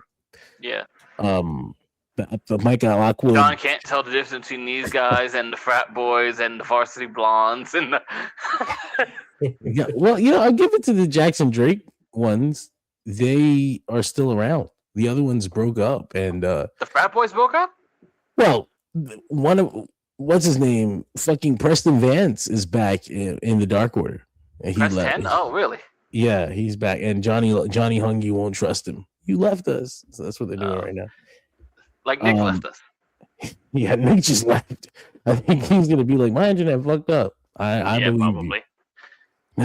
The rest of the Vanity Project is going to be challenging for the NXT Tag Team Championships. They're going to be challenging Miles Bourne, who's wrestling twice because he has to defend his tag title and his North American Championship. Oh, he's getting it like that down there. Yeah, so they're fighting all of Vanity Project. Miles Bourne and Tavion Heights against Brad Baylor and Ricky Smokes. I didn't know their names until now. This is Stand and Deliver? Yeah, no, this is Heat Wave. Remember, 2 Heat Waves. Double Heat Wave. Yeah, double Heat Wave. We have Let me thought Heat Wave already passed for NXT. Go ahead. We have a unification match for the North American Women's Championship and the NXT Women's Speed Championship. Winner takes all. I can't imagine which one of those belts is getting merged. Put away. But it's a 3-way match. Zaria against Ren Sinclair against Kylie Armstrong. Oh, is it Kylie? Okay. Callie. No, you're right. It's Callie. I imagine she's gonna fucking what? Oh boy. What? Okay, that's a fucking news update I didn't want to hear. All right. No, what happened? We'll keep moving for now because I'll bring it up in a second. Oh dear. Oh dear. Yeah, so that's 3-way match. I imagine Kelly Armstrong is just gonna leave with both of those girls' belts.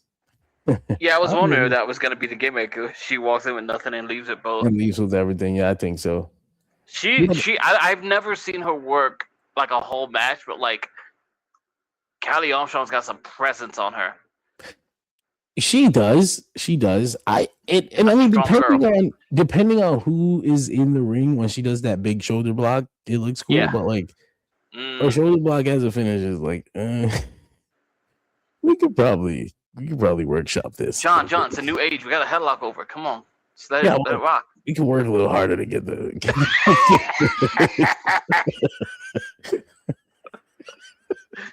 Sounds like I could do a little more on that. Just put a little more on. We've also got the NXT Women's Championship on the line. Kaylani Jordan tries to take the title from Kendall Gray. That should be a hell of a thing. Yeah, I really like Kaylani Jordan. I like her more than Kendall Gray. I know Kendall's got the background. I know she's got the heat on her right now. Yeah, and I know she does some cool looking things, but I don't know. I think Kaylani Jordan's got it all put together better. Right you're not buying the Kendall Gray hype? She's fine. But I don't see her like some people try to act like, you know. They were giving her next big thing hype. That's what I'm saying. Yeah, I mean, consider the people that she's in the ring with sometimes. Like, like I like the girls at NXT. They develop faster, and a lot of them are good. But also, it's WWE. That is weird how that happens, isn't it? Jordan Gray says she's writing a college paper on it. I was like, I'm not. Jordan, why are you writing a college paper? Well, people go to school, Greg, and it's not like she has anything else to do right now. I was gonna say, and not working. That was my point. We also got the main event. The main event of this show. This main event.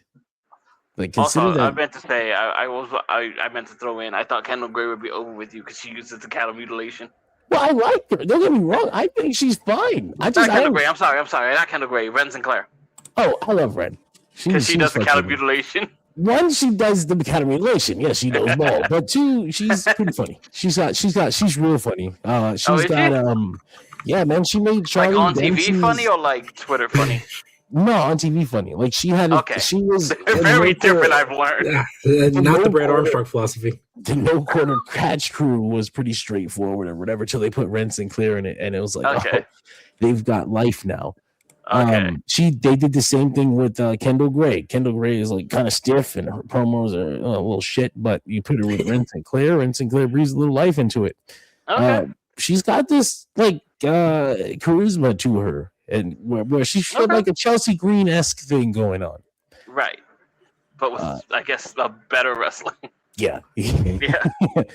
I mean, shit. I liked her on Dark. The couple times she used to show up as Maddie Rinkowski. That is her, isn't it? Yeah. Yeah. Yeah. Okay. No, I asked because like you say when they're like what's her name from the who was in AEW who had the women's belt, like she's really funny on Twitter but like she's not funny on TV. Nyla. Yes. Yeah. She's hilarious on Twitter, not really funny on TV. Right. I don't know how to pitch something that works on TV. There are a lot of these people who are like hilarious on their social medias, but like it does not come through. It doesn't translate. No. Yeah. So this is gonna be funny. Like the main event of All In, it's gonna be Kenny Omega versus Will Ospreay, and at the same time, we're gonna have the NXT Championship main event. This is what's gonna keep you from tuning in to Kenny Omega versus Will Ospreay. You're gonna have Tony D'Angelo versus Cruz Montana versus Grayson Waller versus Zilla Fatu. One of the matches of all time. That's gonna be one of the matches. Talking about that's gonna be unbelievable. That's gonna be next level. Oh boy, it sure is. Because they want to steal headlines. on this day. I imagine there's gonna be a lot of title changes. I imagine the North American Championship will change hands. You're already unifying a title. Right. You've got the fucking tag belts that look like they're gonna change hands. You gotta keep it exciting, make it look like things are happening. Yeah, I wouldn't be surprised if they. I would be surprised if they put the NXT Championship right on Zilla Fatu, like day one. Like, look what we did! Wow. Yeah. Momentum. It's also NXT. I know people can be like, he's not ready. I'm like, he's not ready for what, NXT, the NXT title. What are you talking about? They're like, no, put the Evolve belt on him. Yeah. Honestly, You're ready for the title that helps get you ready. If he wasn't an Anoa'i blood person, he'd be in the Evolve at best because he's. I can't disagree with you. Right. But he's Zilla fucking Fatu. He's Umaga's son. So main event immediately. And you know what? Strap him up too. Why not? Jump up. Jump up. And then they'll say, you know, he came to NXT and undominated. You know, I'm a fucking. This is what we do. Maybe they can put him in that the other bloodline gimmick. Oh boy, I don't. Oh fuck! Excuse me. I don't think that Tony D'Angelo is keeping this belt. I do think that they're gonna want to end NXT with a title change. Yeah, something that people can talk about while the Kenny Omega Will Ospreay match is going on, or potentially even when it ends. Yeah. So like, but most importantly, also like something they can flood social media with. Yeah. To keep the other hashtag, from gaining all the traction. That's why I think Zilla Fatu is winning the title. Yeah, because he has a lot of internet buzz, and they played a fucking video package for just him on Raw this week. Really? It's like, what? It's right now. Really? This is literally the same thing as like something Greg and I were talking about before we went on the air of when Paul Orndorff was just going on and on about this trainee that they had at the power plant with massive. Look at his arms. It's as big as my head. Look at the size of Jake Strauss. Yeah, the thing is that I don't think it's the worst idea. It's NXT. The belt is on Tony D'Angelo, and I'm sorry, Tony D'Angelo is fucking boring. He was funny. He had something when he was the mob guy. No, like honestly, like we're sitting here talking about like every reason why like the company would do it. It's gonna be a title change that would keep some people's attention. You could flood the internet with all the Zilla Fatu stuff because the internet's gonna be all over it because Twitter has a thing for Zilla Fatu. Yeah.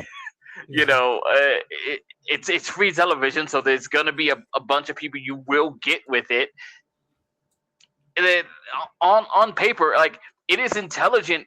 It's an intelligent move if you're doing it to do the thing you want it to do, which is take attention, however possibly minuscule or medium, away from All In. Which is again, in my eyes, it's so futile and pointless. Like I don't think this is I don't think any effect that it could have would be worth the trouble or would be worth putting these kids out to work so hard and maybe get ignored. But what annoys me is that in my head, I know he's going to pin Cruz Montana. Not even Grayson Waller? Yeah. Grayson Waller had the shirt that said Nympho Baby. No, they can't. They can't pin Grayson Waller. He just yelled at CM Punk. He just got there too. We have to build whatever we're doing there. And remember, you gotta pin the one that was in the other company. Oh shit, that's right. You gotta pin the TNA guy. Everyone else here is the TNA guy and the former AEW guy. You gotta make sure you pin him. So we've got homegrown NXT guy. We've got other NXT guy. We just put in an angle with CM Punk, he just got there. We've got TNA guy, and we've got Anoa'i. Boy. Yeah. Cruz Montana's Who's going down? He's cooked. Sorry, Cruz. He's fucking cooked. But I still don't know how I'm going to watch this show. I don't know how the fuck I'm going to watch that show. I have no idea. Well, because the idea is I got to somehow cover it live. Right. So I don't know. I don't know. You do it any boss does. You delegate. I know. Like, who can I convince to watch that? Instead of all. Hey, bro. So, Need you to you make the excited ultimate for sacrifice. you excited for this weekend, or You don't have plans during All In, do you? oh boy, oh boy, oh boy.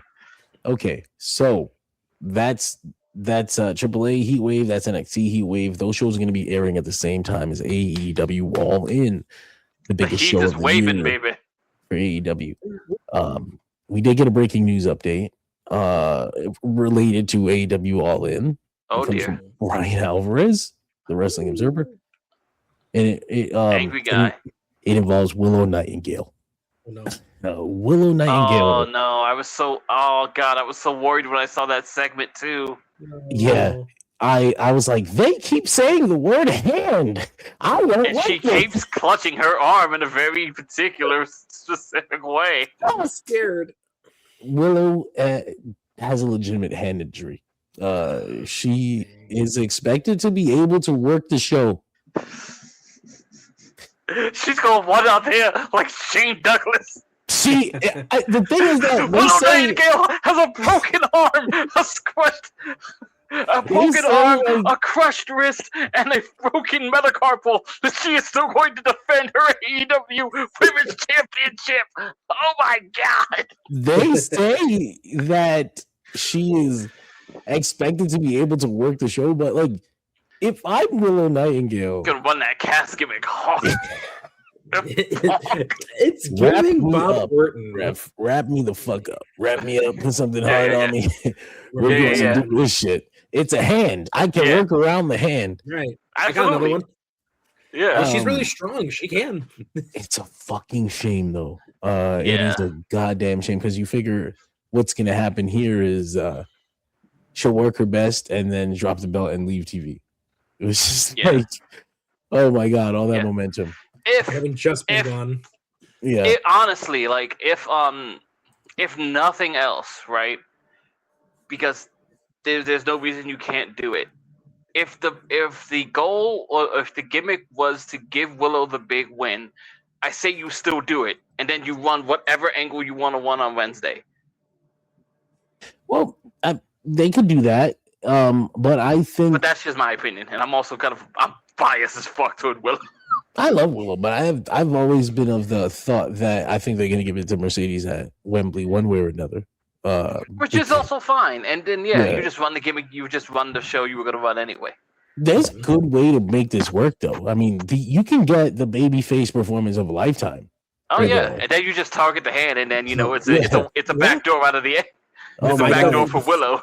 Fight of your life, getting literally this one arm close. behind your back. Willow's this close. She's at the babe with the power bomb, but her hand is injured. She can't pin her tight Oh, enough. they just oh run- my god! I'm thinking in my head of Mercedes running the same gimmick she ran with Bailey, where she just stomps on the fucking arm. You know you know In they're the bringing fucking that shit in. in the bank statement clutch or whatever it's called. I mean, Oh, when but you think yeah. about it, like this match itself is kind of the intentionality of like what the last several years were ever since we first saw her in the crowd. So don't be surprised if we are getting a bunch of callbacks to different things. Yeah. And you can run the angle perfectly in with the dramatic sense of just like like Mercedes' first loss was due to an injury, and now like here goes Willow, just 75% of what she should be because she's got this thing on her hand. The inverse. When it was all said and done, Mercedes Moné was a really big part of making Willow Nightingale into a television star. Yeah, That's what it's all about, baby. even doing it off TV. Hell, from day one, she could have when she hurt her ankle. Yeah, like She can you say, could "Let's have take just it ran. home." You could have just ran the angle the way you were going to, like take it home, roll up. Yep. Yep. You know. She said, "Give her the title," which is like big. That in itself, Yeah. selfless as fuck. Mhm. Yeah. So, Bailey, you could do the same. Get the fuck out of there. Don't be. Oh yeah. I don't want to hear because Get in here. oh my god, WWE has been mentioning her name over and over and over again on TV, and I'm like, Who? WWE Lyra Valkyria on WWE TV. Oh, okay. Using Pamela, Bailey's name. That's please. what you meant. Yes. Yeah, she's like, Bailey used to talk to me like that, and I'm like, okay. Bailey's gone. So I I think. Well, Dave Meltzer speculated that they're only mentioning Bailey's name like that because they think she's going to resign. Oh yeah. I think she has enough time left where they can still do one more thing with Bailey. I don't think it's guaranteed. I agree with that. I don't think it's guaranteed at all. I think people were eyeballing her being done like towards the end of the year, right? Yeah. That's what they were saying later this year. They can squeeze another thing or two in there. Yeah, absolutely. But they apparently removed her from television as negotiations happen, and so as you do. Mentioning her name is an indicator. I don't think so. I don't know, man. I would. Oh my god! I think knowing how they work too, like it could also be a way to try to like disrupt that news cycle. Yes. Yeah, there's that. They're malicious as fuck, and they are like not. That. Yeah, they are not unwise in the ways of 3D chess. Yeah, exactly. I will just say this, like, because I want it clear. Like, if Bailey re-signs with WWE, I am. Is she dead to you? It's not like I won't celebrate for her if they do good things, but like the second that she gets fucked over, I don't care, bro. I don't care if you're not on TV. I don't care if they're jobbing you. I don't care if they're not doing it. I don't care. You had your opportunity. You could have had the world. You could have been creating little Baileys everywhere. Like, you want to fucking train. You want to leave something behind. You want to bring up the next generation, but WWE's letting you do Lodestone. She already created Little Bailey. She's on the indies now. There could be several of them. She could make a whole bunch of them. She could do. You want more Izzy Morenos? Well, not her specifically.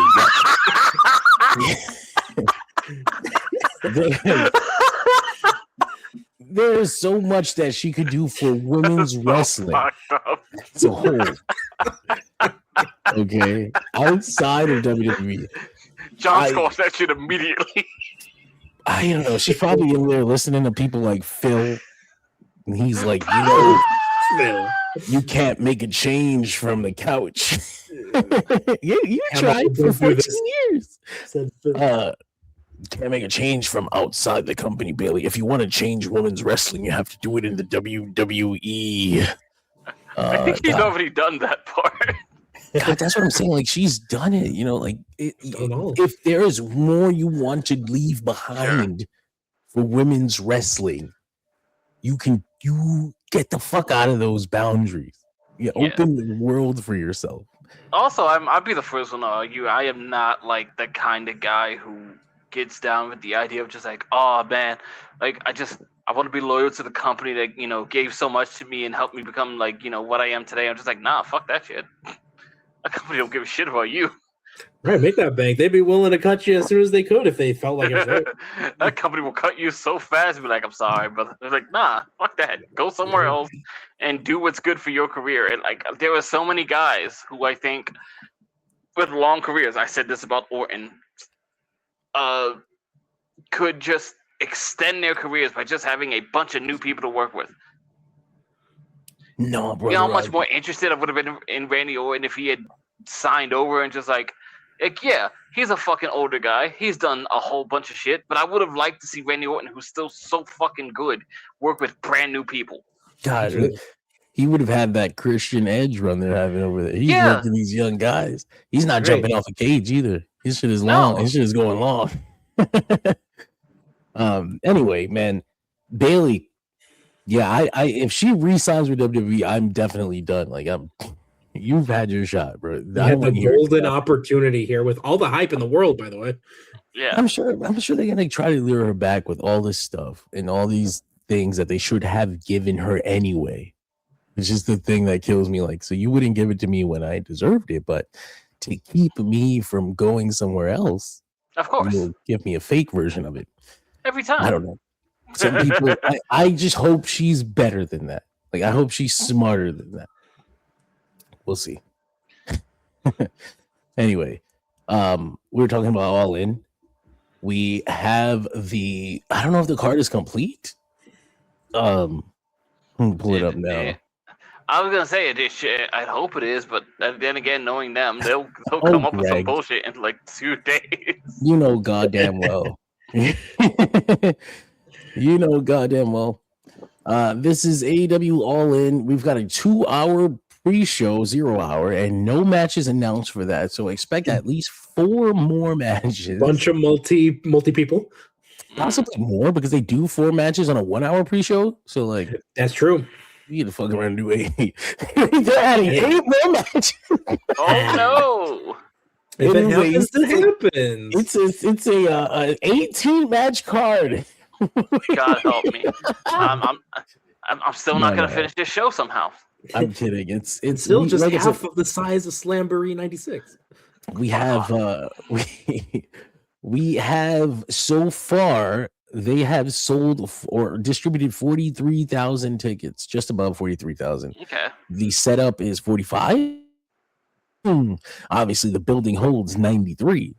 So maybe we shouldn't come back to Wembley. But as far as giant stage, as far as numbers are concerned, it is a pretty good number. It's closing in on the New Japan number that they did for Tanahashi versus Okada. The difference is that the New Japan number that they announced is the paid number. Like that's the real, pure. These are the amount of tickets we sold. Whereas WWE and AEW announced the amount of people in the building.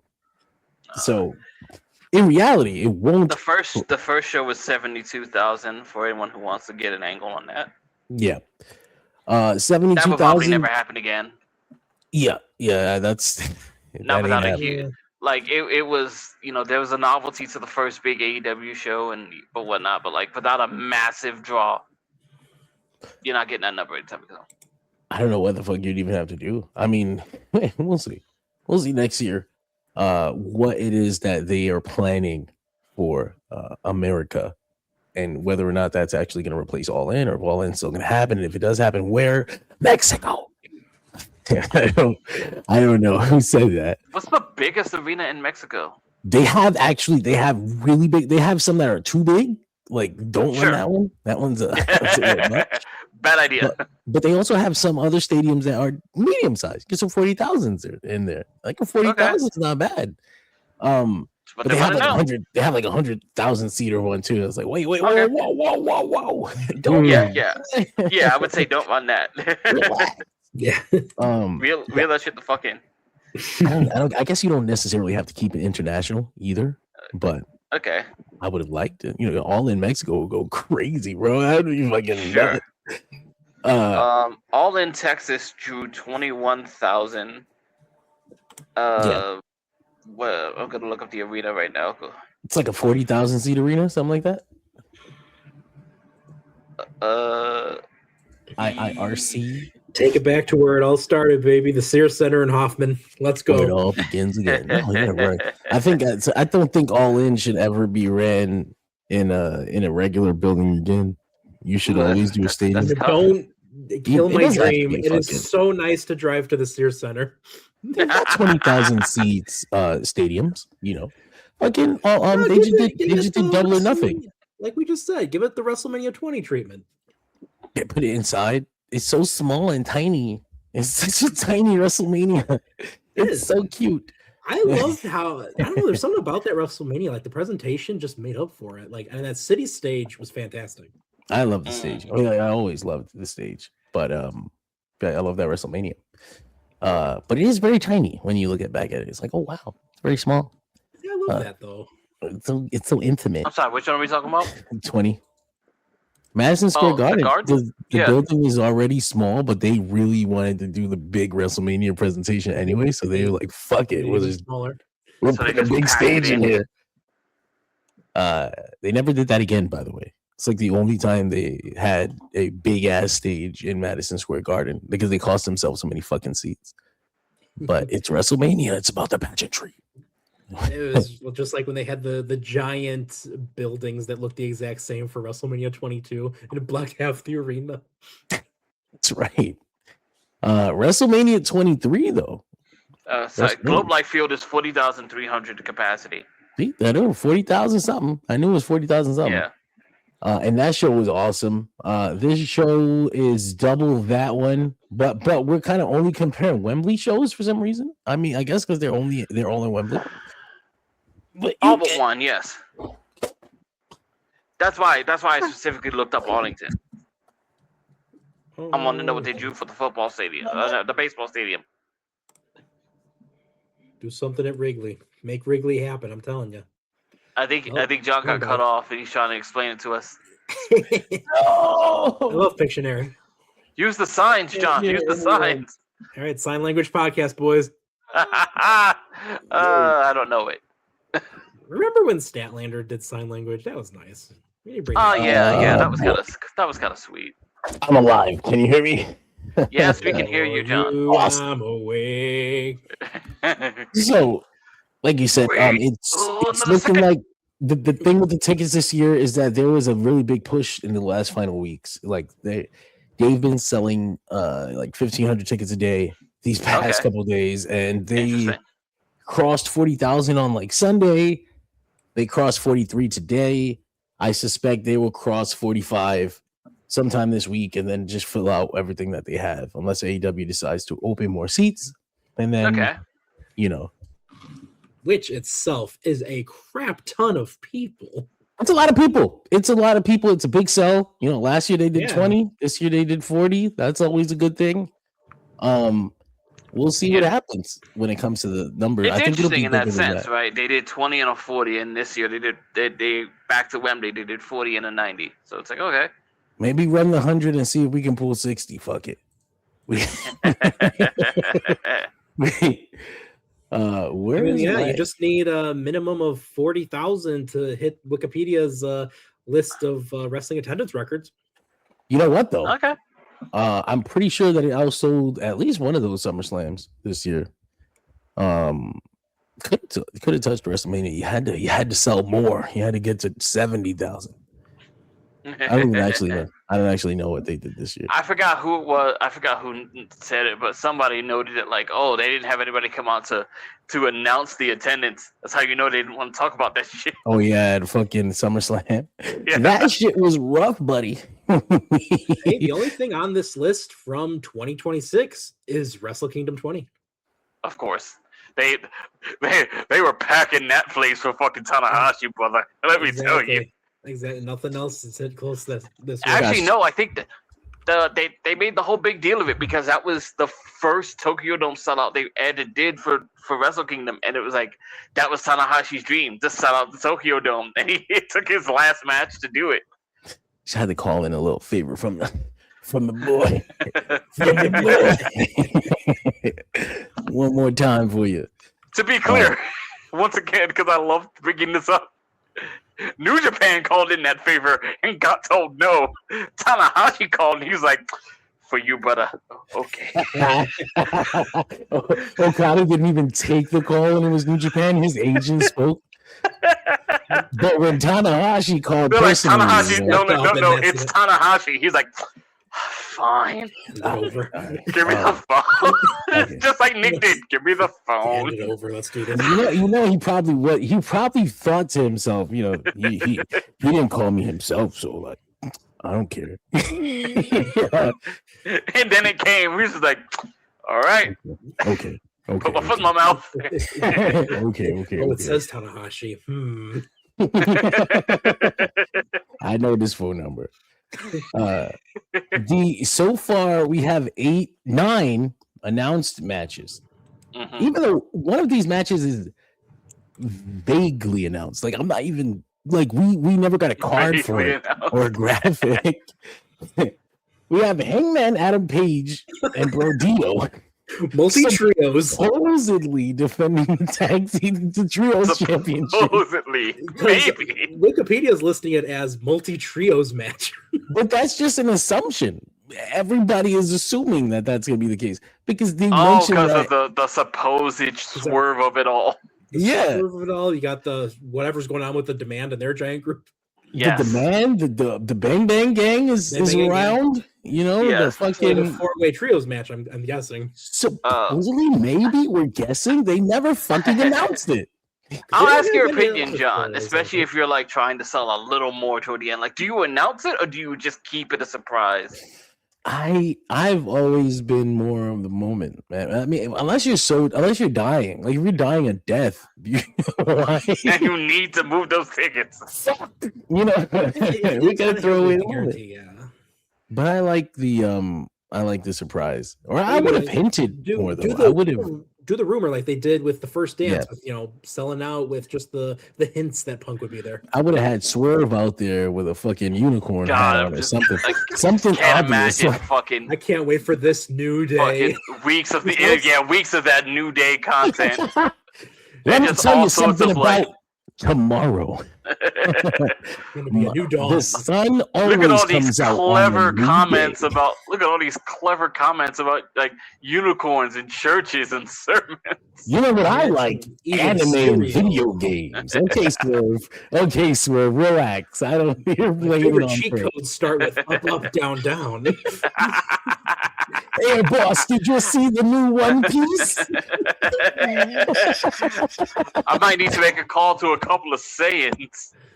CM Punk had a road wife. Oh, God. No, I would have hinted a little harder, but I think they think they've done enough. I think they think they've done enough because everybody knows already. Yeah. But I don't know. I like to lay it on a little more, just a little thicker, a little more. I have Swerve in a light blue T-shirt for some reason. He's never worn light blue before. Is he eating those cereal? What are those Bootios? No, you know what though? It's hard to hint at them as that when they're likely trying to come in as something new, entirely different. Yeah. If they're gonna be with Swerve, like it was easy to be like CM Punk's just gonna be CM Punk. We could just use all the old yeah. But if they're gonna be with Swerve, they can't be the Unicorn New Day. Like they have to be dangerous. Like they have whatever to be they were serious. with Mega Ran or whatever. Yeah, they've got to come in, and it's got to be like a big, serious presentation, like real music, some pyro, maybe don't even smile. Maybe like you got to be the entire opposite if you want to be something different. I wouldn't even hint at that kind of stuff. I would just be straight up. You don't want a more big ass morning hat Xavier. At a morning. They come out and they're like, we're not playing right now. I have a gun in my hands. We're going to war. Oh no! Hey, that's Hangman. Let me introduce you to Hangman. So he burned my house down one time, right? And then I tried to kill him, and then he tried to kill me. He stuck a needle in my mouth. So the unicorn thing. And then I kind of invaded his home and awkwardly hovered over his small baby child. I had a conversation with his infant son. It was wild. So we can't be smiling at him. He's not. He's the enemy. And those two guys with him, they're also the enemy. That one, he's honestly pretty cool, but we don't like him either. That one just called him bald. Why? I'll find it hilarious. They know him at least. They know that guy. So New Day's coming in. I think we all know that. New Day and Swerve, whatever. But are they winning the belts immediately? This is the new embassy. What the fuck? Prince Nana, how do you keep convincing them to do that? Only if they get the drug song back. What if they all come out wearing the Jimmy Rave robe? As long as I get the old embassy theme back, yes. I don't think we can do embassy and drugs based on how Jimmy Rave. Hey, you can do it about coffee. No, I guess I wouldn't put them into jackets. People legit die over coffee beans, so it is a true thing. The canon in AEW is that the jacket is important to the embassy. I guess it has its deeper, stronger meaning. Swerve tried to kill Ricochet to get that jacket back once. Didn't Swerve buy the embassy? He did. So the jacket is important to him too. Swerve bought Jimmy Rave. He probably should have helped him out a little more at the end. Every black man's dream. Oh, remember when Brian Cage was there with him? Remember when Brian Cage? Remember when Brian Cage was there with them? That's right. When he Brian was in Cage? The embassy. He's actually doing pretty. He's doing pretty well right now. They've got him. He hasn't gotten hurt. He's been on TV. That's always a good thing. Getting a mini push with Jake Doyle here and there. Yeah, him and Jake Doyle kind of tagging together. Mark Davis sort of disappeared after dropping the title. I don't like that, but he was on AEW TV this week with Don Callis standing around, so that's cool. Just hanging around. Just hanging moving around. Hanging around.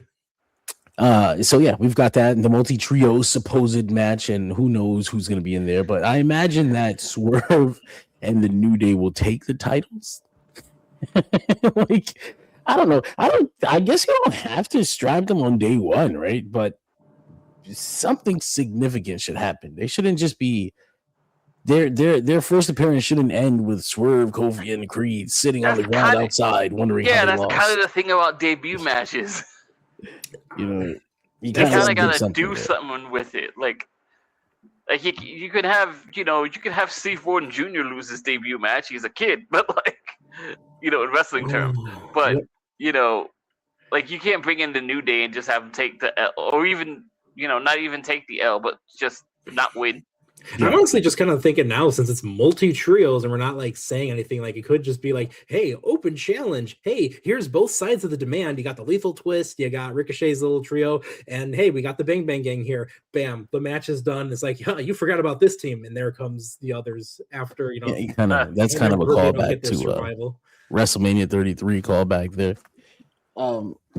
In a way, yeah, there is a. Where they are the Hardy Boys? I kind of have. Well, I don't know. You remember in that tease, the first thing they teased was that it was going to be them. And they walked to the ring, and then the Hardy Boys came out. Oh, because they were in gear and everything, right? Yeah. But so I'm a little concerned, honestly, because it's not a straight up match. They haven't said anything else about it. Why wouldn't you do a straight up match? I guess they're saving it for All Out. I bet. But I know. I get everybody on the card. It's the big show, possibly. But I just worry that Swerve and Kofi and Creed won't get the spotlight. Like what? Like they're gonna get the big entrance. They're gonna get the big debut. All the headlines or whatever, and they'll get in the ring and then stand on the apron. Wait, beat him up. Beat him up. There should be a way for them to be on screen the whole time. I don't like the idea that other people are gonna be in the ring. They just got here and they're resting and shit. Yeah. It's a weird feeling. But they've chose to do it this way, so we'll see how it goes. I mean, they rarely let me down, so we'll see what happens here. I think the biggest issue I'd have with it is if you bring them in with Swerve and there's no there's got to be something that they're doing with the Swerve new whatever thing. Because if you're gonna bring them in to just be in the trios division, then make the trios division marquee part of the show. They should be get the fuck out of that shit. Yeah, every fucking week at 9:00, it should be time for some trios fire. What's going on this week? Make all those gangs useful, damn it. I'm saying they have a lot of them. So we also have set up for the show a triple threat match for the AEW International Championship. Kyle Fletcher versus Konosuke Takeshita versus Kazuchika Okada. The porno star. I did see that. The porno star. Wait, so no, porno, fuck. So this match, obviously, the story I is done fucked up. all three guys were in the Don Callis family. Takeshita kind of got tired of being overlooked and left. Kyle Fletcher hates him for being tired of being overlooked. How dare you? You were my friend. You think he clowned him for losing the G1? He did. He losing the G1, which was he ranked pretty highly, Kyle. It doesn't really work that way, but you know what? He didn't win, so you wouldn't know, Kyle. You've never been in the G1. I've never heard the words Kyle Fletcher and G1 together, and it just gave me a tingle that I don't think I want to address. I'm just mad I don't have it now. Now I need to put that back in the bottom of my mind where it was, because that's not fair to have in my brain. But you know what? Let's fix that next year. How about that? I think it's always a little weird where I think there's always an idea about AEW representation in the G1, but it's we can't send anybody too important. And especially due to the timing. it's right Yeah. before All In. Right? This is Yeah, like, yeah. Right. shit, I need my guys. Yeah. Though, 4 weeks, 5 weeks of Kyle Fletcher in Japan. God damn, don't do this to me. Anyway, he's gonna be in this triple threat match, defending his international championship. He's been told by Don Callis that he needs to think about family first. So if Okada wins, he shouldn't get mad. Okada says Kyle needs to hold his hand up in the air if he does. This match is going to be unbelievable. Like off the fucking wall. It's Kazuchika Okada, Kyle Fletcher, and Takeshita. The only worry I have is like, what happens if they don't get enough time? But then it's AEW. I'm sure they're gonna actually get too much time. They're gonna get 5 minutes too long. Gonna peek out 20 minutes in, and it's gonna be a long fucking show. Yeah. So, what are you guys' predictions for this match? Winner. What do you think is happening? You see any interesting plot developments when it comes to the Don Callis family, or what? Hey, Protocada is going to be falling apart one way or another. I mean, we've already been seeing splits throughout the Don Callis family, and I think Takeshita taking that title and is going to be sticking it to both guys. And I think there's a lot more that we can do with just the further collapse of the Don Callis army if Takeshita wins. I kind of see Okada pinning Fletcher. Ooh, nasty. Greg, you're a bad man. I am. He wants bad things to happen. Inside the Don Callis family, specifically. I kind of got to go with Nick. I think Takeshita's going to take the title and leave them blaming each other. Exactly. Like, it's your fault, you piece of shit. It's your fault. You're the reason he got it from us.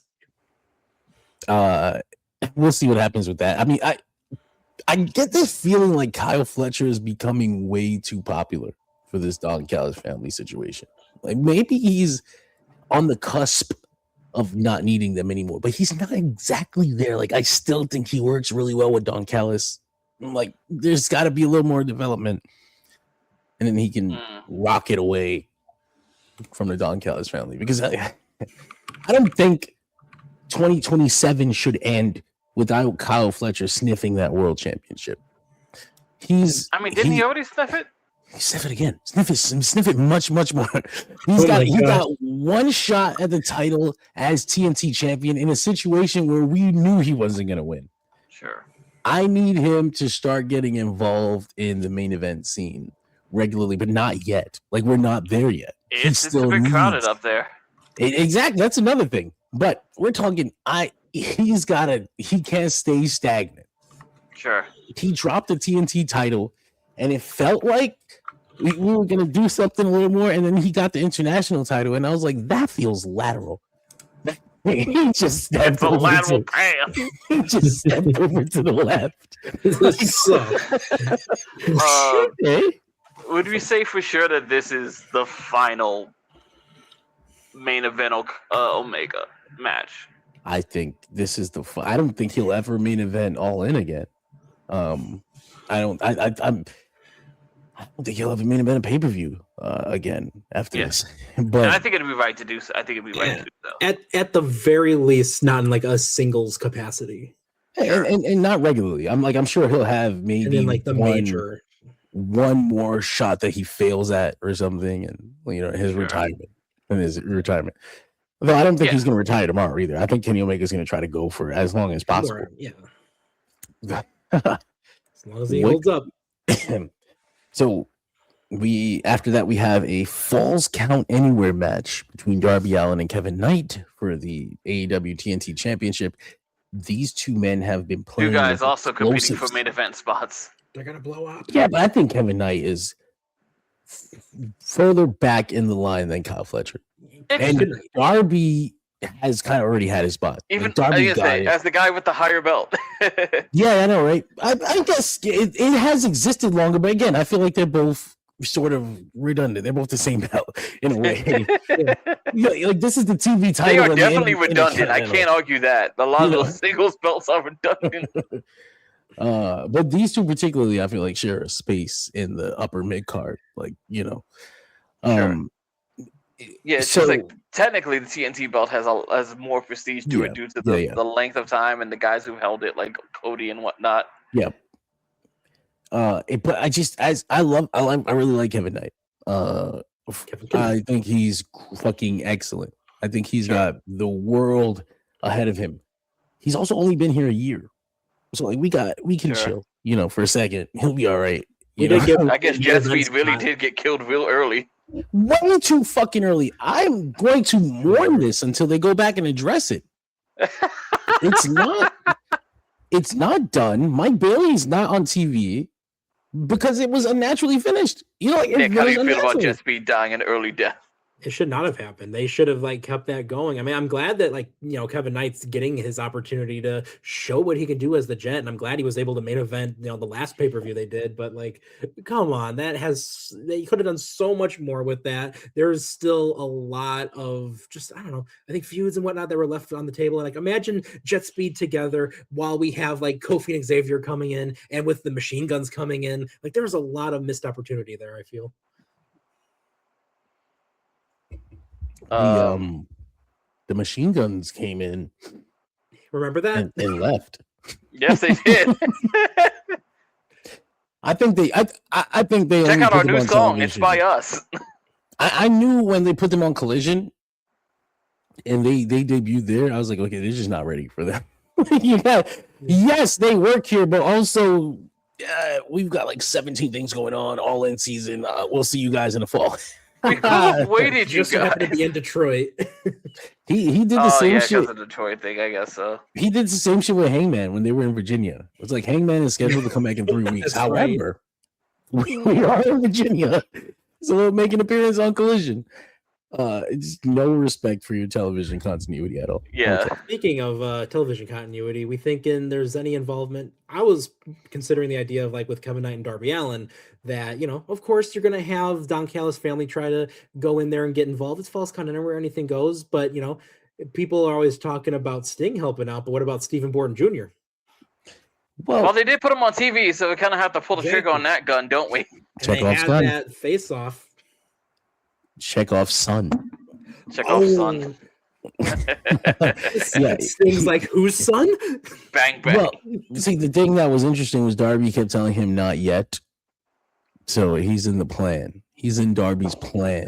Not yet. You're still basically David Flair. We can't do this again. Sorry, Kieran Gray. You're not at all ready yet, apparently. when Darby first got involved with Kevin Knight in that Forbidden Door cage match, he exploded Kevin Knight with that book bag. And then exploded Brian Cage with a skateboard. And then Kevin Knight finally got revenge and exploded Darby Allin. Brian Cage still needs his ton of pyro, which was, deserved. Darby Allin had that coming. Yeah. But with all the explosives in this match, involved in the build, do you think there's going to be explosives in this match? Oh, yeah. The explosive baseball bat, Onita special. And it's going to stand out much more considering, the reports that they can't use a lot of explosives for pyrotechnics and whatnot. So if you're going to maximize your usage, this is the way to do it because it'll stand out more. Oh, is that a Wembley thing? I guess in the past few months, there have been some complaints from the neighborhood about the overuse of pyro in the shows that happen at Wembley. So concerts and shit like that. Interesting. Silly. The weekend got silly. Then literally the past. It was the weekend. The weekend is the reason why people were mad. But you know what? I mean, whatever. As if I needed more reasons to dislike them. I like the weekend. The weekend is one guy. Is that like saying Hayley Williams is one girl, but she's got a band? No. Actually, the weekend is legitimately one guy. He is there nobody playing when they go to concerts? Well, no, it's one guy. His music is well, at first it was cocaine based, but as he got older, it's themed. The albums have themes. He had an album recently that had sampled a bunch of Japanese city pop. But how do you play that live, right? Anyway, but can we pretend that airplanes in the night sky are like shooting stars? Oh Jesus! You can't bring up Hayley Williams and then just ignore that. But Hayley Williams and B.O.B. There were other things to bring up. Oh, come on, but that's like the best vocal stem. All the girls went like crazy that when I brought that up. Can we pretend like airplanes in the night sky are like shooting stars? I can really use a wish right now. Put your titties away, girl. Why you gotta be a hoe for everything? I didn't see the video. I just know the song. No, I'm just talking shit. Okay. Yeah, so Darby Allin's taking the title. You're probably blowing up at the same time.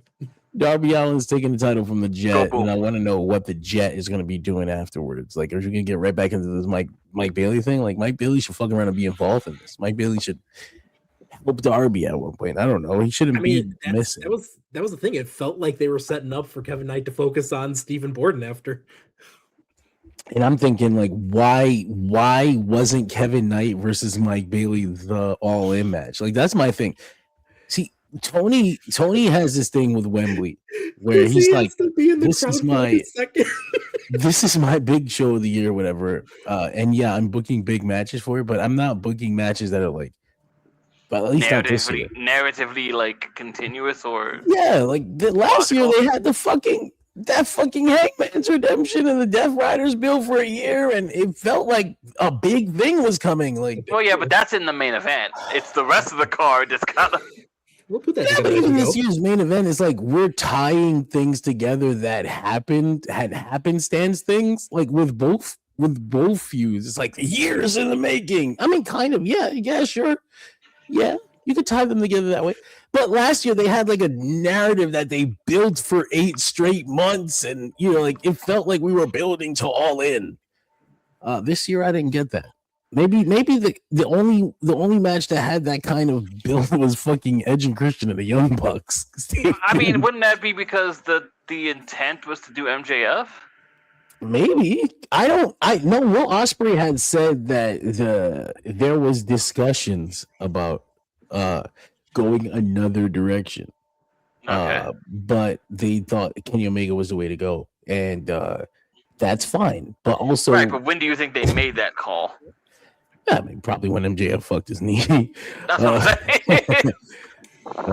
But also, no, probably before that. I mean, there was concern. I mean, you ran this match before. Like you did this at Wembley before. That was like probably the main concern. Like, we did this and you guys went full out. Like, what else are you gonna do here? That was my thing too. I was like, man, I don't want to see that again.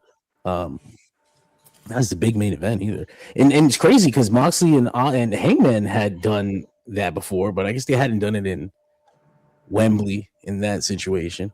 But it just I didn't get that same feeling. I was like, yeah, do it again. Same step. Why not? We did with Austin and Rock, didn't we? Yep. We're doing it twice. You think you're special?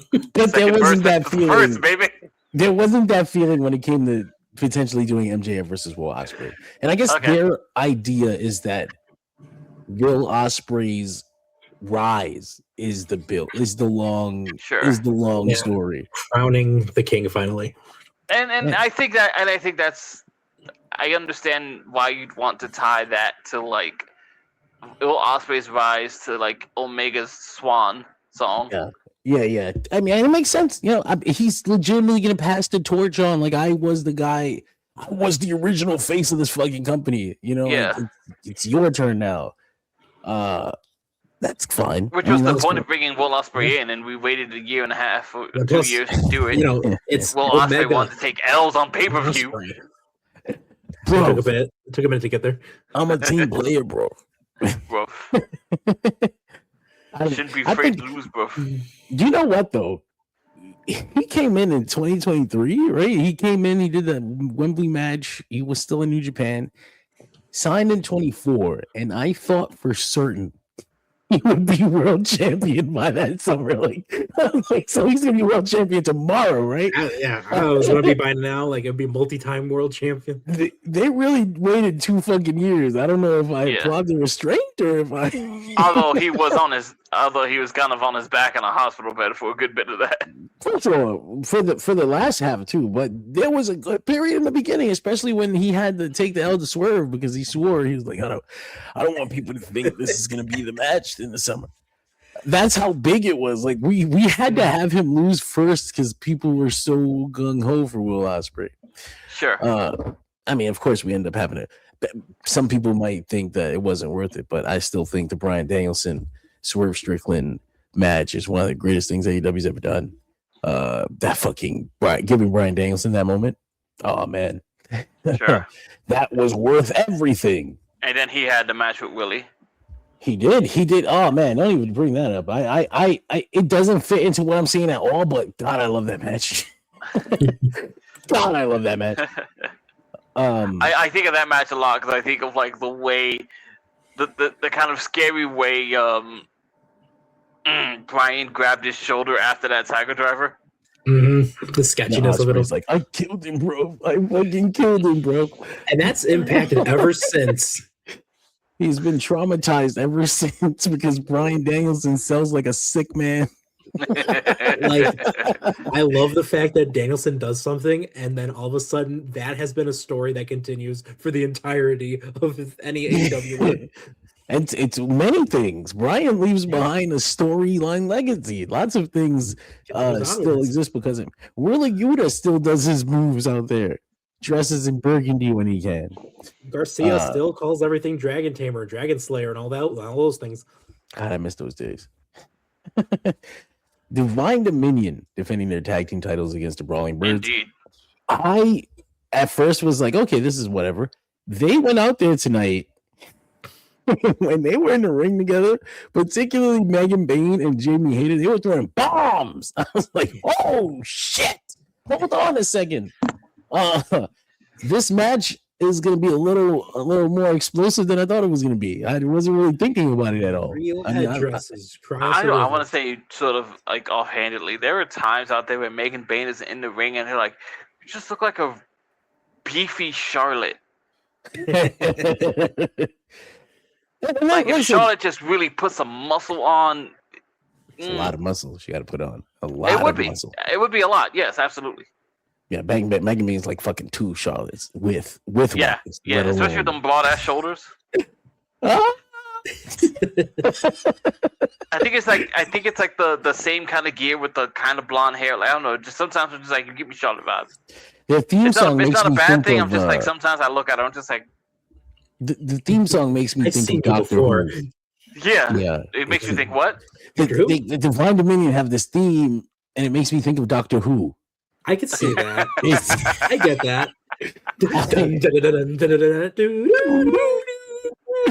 What's David Tennant doing here? It's so British. I love climbing big women. Yeah. Oh my god. Real shit, brother. Real shit. Anyway, Luna Cross and Megan Bayne versus Alex Windsor and Jamie Hayter. They're gonna go out there and they're gonna hit hard. Yeah. And they're gonna wrestle hard, and I'm people are gonna surprised come out. this isn't like a Falls Count Anywhere match or something like that. You know what? I don't think they need it. When I saw them in that ring, I was like, "Oh, interesting. I like this energy. Carry that shit into Wembley. Then we're gonna have something special." Because like all the vignettes of just like the bar stuff and the brawling and the I that's kind of what I expected. Well, they're gonna be brawling, all right, Greg. Yeah, I mean, I think the Brawling Birds are taking the titles here. It makes sense. They're in England. Divine Dominion has had a hell of a run as tag team champions. I'm gonna be sad to see them not be like champions. Hopefully, they'll still be featured on TV as much. These two tag teams are very interesting to me as two people who I was like, I would have sworn we're both getting their singles runs. Right. Like everyone in there in like some degree, you could say like they're going to get a singles run either for like the main or like one of the secondary title. But I don't mind that they took the time to kind of put Megan Bayne. I don't mind it. I'm just like surprised that Hayter and Megan aren't both on that track. I just wish they would have done like something to have like Lena Cross establish on her own first and then do this. But I like this. Yeah, I mean, I was more thinking because Megan Cross was kind of young, and some people still need a little seasoning sometimes. And being in a tag division, I mean, that's what the fuck this is supposed to be for. I would have had Maya World in here with Hyan for a little bit longer before. Hyan. Gone the way of Motor City Machine Guns. You told a different story there, John. It's okay. Yeah, well, shit, I can tell. They got Jon Moxley defending his Continental Championship in the finals of the Continental Challenge Cup against Nigel McGuinness. As much as I think it would be a great moment for Nigel to win a title in Wembley at the end of his career, your L and just go home. It's time to go home. I love Nigel. This is probably the very best you're ever gonna get when it comes to like potential retirement. Like, you got Wembley. Hopefully, you get Oasis. Lay down and take your L to Jon Moxley. And you get retired by the guy who retired Bryan Danielson. There's a connectivity there. You look at it that way too. Doesn't really get. He's gonna get plastic bagged out of exactly. The Death Riders are just slaughtering him. The best case scenario for this match would be Nigel just giving everything he has left, to a excellent performance, possibly bleeding a little bit. I don't know. Can he do that? Was he sick in a way that he shouldn't be bleeding, or? Maybe. I don't remember. We'll be careful about that one. I only say that because there was a hepatitis thing, but I don't remember. Okay. Well, if there was a hepatitis thing, then maybe we'll be careful there. I think there was. I don't remember. At least according, with Wikipedia and all, it says that his run in TNA ended when he tested positive for hepatitis B. Yeah.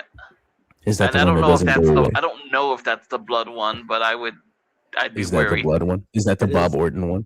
That is the elevated enzymes of the liver one. Oh, wait, so not the blood one? So can he pass it on through blood? I believe it still can pass through blood. God damn it. Okay.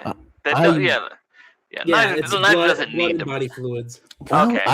My idea was that because in order to earn Jon Moxley's respect, you have to bleed with him.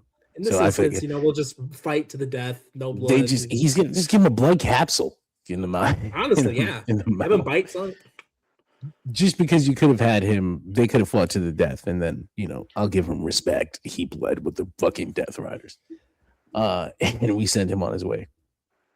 But we'll see what happens with that. What do you guys think? I'm happy for Nigel. He gets, like I said, this Wembley moment. I hope it's Jesus Christ. I hope it's connected. I hope it's a Wembley moment with Oasis. And if we can get the two Brits who both got their Oasis moment on their biggest stages. Bow, bow, bow. So, and I just hope he puts out a decent match. Like, I thought the first comeback was enough for me. Getting to see him wrestle Bryan Danielson one last time in person was enough for me. And then, he just started wrestling more. It's I feel like this is losing its effectiveness. I mean, it's been pretty cool too in terms of in the tournament. He's had some banger matches, I'd say, and I think this is going to be, if it's not necessarily the swan song, I think it's going to be, just a good kind of last hurrah, so to speak, in front of the crowd at Wembley. Yeah, it'll be emotional one way or another. Yeah, that's for sure. But now after that, we've got the men's casino. Just no more fucking corner spots. God damn it! You fucking idiot. We'll see. We'll see because that ring post is looking mighty fine right now. That's such a stupid idea. Oh my god. We got the men's casino gauntlet match for a shot at the AEW World Championship when the winner wins a contract that he can cash in, but it has to be at least 7 days in advance. So you can't Money in the Bank that shit. No more. The big MJF rule. Yeah, MJF fucked it up for everyone. So, so far, Andrade gets number 1. MJF is coming out at number 2.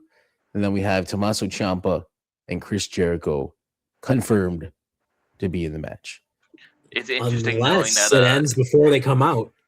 Yeah, I guess so, right? I don't think it's gonna end. It's interesting seeing MJF in this position on the Wembley card. In a way, yeah, I've heard some things, but from what I know, he last year there was a situation where Tony Khan wanted MJF So ominous. do a singles match with Mark Briscoe on the Wembley, and they were like, they decided that it wasn't big enough, so they went with MJF agree. in the gauntlet, and he gets a title shot. So this year, when he showed up as part of the gauntlet and not a singles match, people assumed that it was the same thing. Like, he didn't want to wrestle Andrade. It's not big enough for Wembley. Okay, that's interesting. That would not have agreed with that. That's not the case, as far as I can tell. Okay. He's just they don't think he's able to wrestle a singles match at Wembley Stadium in the way at he his wants ability to right now. So they went with this. You keep the momentum going with MJF Andrade, but also save him. Yeah, protect. Okay, that's what I know. Some people don't believe that. Some people think he just doesn't want to face Andrade in a singles match. It's a sexier story. That stems from last year's thing, and I think that's not true at all, because from what I know for sure, he's hurt. He's working a little hard. And with what we know from past stuff with both guys, it's easy to believe. Yeah, yeah. I think people want to believe that MJF is this fucking backstage manipulator kind of guy. He's manipulating. Yeah. Think about that. Like, he's manipulating his way out of a 20-minute feature spot with one of the hotter wrestlers in the world. Like, that doesn't even make sense. Yeah. But in the old days, I could believe some guys would not to lose. But like that was a different time. And like in this instance too, like we know MJF's hurt. Like, what's the best way to still compete even while you're hurt? A multi-man. Yeah. And I could sit in the corner and get punched in the face. Exactly. Here's my spot. Okay, back in the corner. Yep. These people haven't really been paying attention either. Like, MJF hasn't had a single match since Kenny Omega. Since he lost the belt, right? Since he lost the belt. He hasn't had a single match. He is not able to have that kind of match. I think it's so easy to like oversee that because it's kind of MJF anyway. Right. Like, he kind of disappears and shows up whenever he wants. Yeah. Quarterly matches. That's right. Remember that? I'm obligated to wrestle my quarterly wrestling match. Yeah, God, that was annoying. Greatest schedule on earth. How did he get that? Like, what the fuck? Tony Khan's kind of a bitch as a boss. Sometimes. He's like, I think I like this. That late stage Undertaker schedule. So yeah, the Casino Gauntlet is there, and here is where we would have some surprises, I imagine. Yes. Surprises. Surprise. They got they have multiple empty spaces left. It's supposed to be 21 people, right? That's supposed to be the. I don't think they've ever got the full 21 before. I don't think they've ever made it to 21 either, but the idea is that there's a list of 21. You want to play 21? I got 22. See, it's like, I would like to see, like, if I was doing some out of the box shit, you do this match with your surprise or whatever, but it ends too soon, and your surprise doesn't get to come out. And so instead, they come out. They're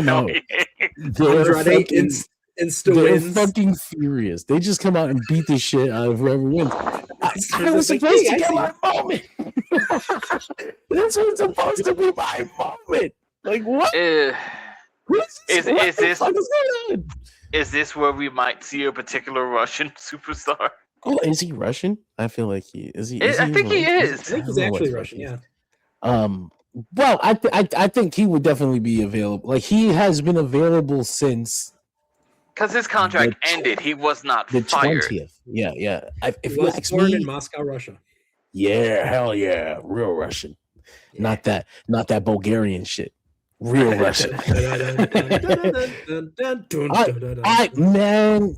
So here's the Wikipedia calls him German. Maybe it was a born thing, but he's free. He's completely free. His contract expired on August dual citizenship 20th. That motherfucker is available. He's scot-free. He's open. He's here. That's what I'm saying. Yeah, because his contract ended. He wasn't let go. Yeah. He chose to leave. Yeah, like, I mentioned that before. When you choose to leave WWE to go to AEW, they will treat you just a little bit better. They love that shit. Not the people. You're not talking about the people who got fired and have to come here. No, You guys get treated like you get treated. You get to come out for a week, and we'll put you back in the cycle when we're ready for you, Motor City. You're talking about guys who chose to come here. Like they wanted me to stay in WWE, and I told them to eat my dick. I'm leaving. I think the only one who got away from that was just like Andrade showed up, got booked well, left. He was like, I gotta go try to fix this marriage. Didn't work out. Came back, and Tony's like, I still love you, dog. Don't you worry about it. And insult us on the way out. There's also the way he left WWE. He just kind of stopped showing up to work. He's just like, I'm not going back. I'm bored. I'm done. Okay, you can leave. Oh man, let's see if Santos Escobar gets that treatment. I don't think so. I think he if it was up to me, bro, I'm like, some of these people I'm not even talking to. Like, you want to come in for a Ring of Honor shot, fine, but let's not remember we had a conversation and we could have done this, and you decided. He's like, bro, I'm going to CMLL. You want to do some business?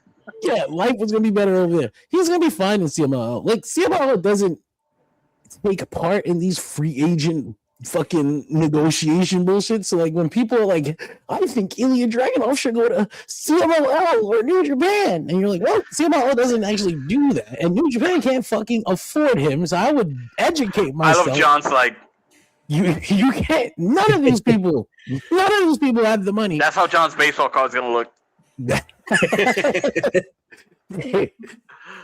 Yeah, so it's definitely AEW where he's showing up, and I think they're going to push him fairly strong. And then you don't just think New about, Japan could afford him? No, I don't think New Japan can afford anyone. Like they have, you don't understand how rough it was over there, Greg. I know the yen went down, but damn. It's rough. You're talking about Ilya Dragunov has his hot girlfriend he's got to take care of. He's got his house. He's got WWE salary. One of the Asian girls from NXT or whatever, or from Evolve. Not the sleepy one. No, not the sleepy one. Not Wendy Chu. Wendy Chu is he's with a different girl. One that I'd never really seen until I clicked her profile and it was like she works there. Oh, okay. Sounds like you do. Where? Oh, it's so interesting. You must be on Evolve. I don't watch Evolve. I could never watch Evolve. That shit is rough. That shit is like, and then it's funny because when I see the clips and they like talk the names of the people on that show, like, I have no fucking idea. Like, it's Laney Luck defeats PJ Vasa. What is this, Japanese? Gianna Capri vignette. What about the anime girl? She's not even on this list. She's not even on this show. Dude. I thought that's where she was supposed to be, damn it. Yeah, did you lose me for a second? Oh, yes, you're back. I'm back. So my internet died. That was scary. That was me earlier. But I'm here now, Poppy. Lots of people headed there All In asking on Twitter, should I get that last minute ticket? Yeah, you should, because All In's about to be lit. This card, we're halfway through, and I'm really like, I haven't seen a match that I'm like, this is gonna suck. No, actually, so far, all these are fucking top tier. The Gauntlet is gonna be the one where things might fall apart, but I like their Casino Gauntlet matches. Usually, most times. I feel like there was one time where I was like, this is not working. But I can tell you exactly which one right now. So, do we have any winners? Is it going to be a surprise winner? Is it going to be fucking MJF or Andrade? I think they're going to cancel each other out. Actually, that's my prediction. But, yeah. God, I don't know. If we're running with the idea that there's going to be a title shot, then I'm not sure. But it will. Yeah, I can't. Maybe Jet. I don't know.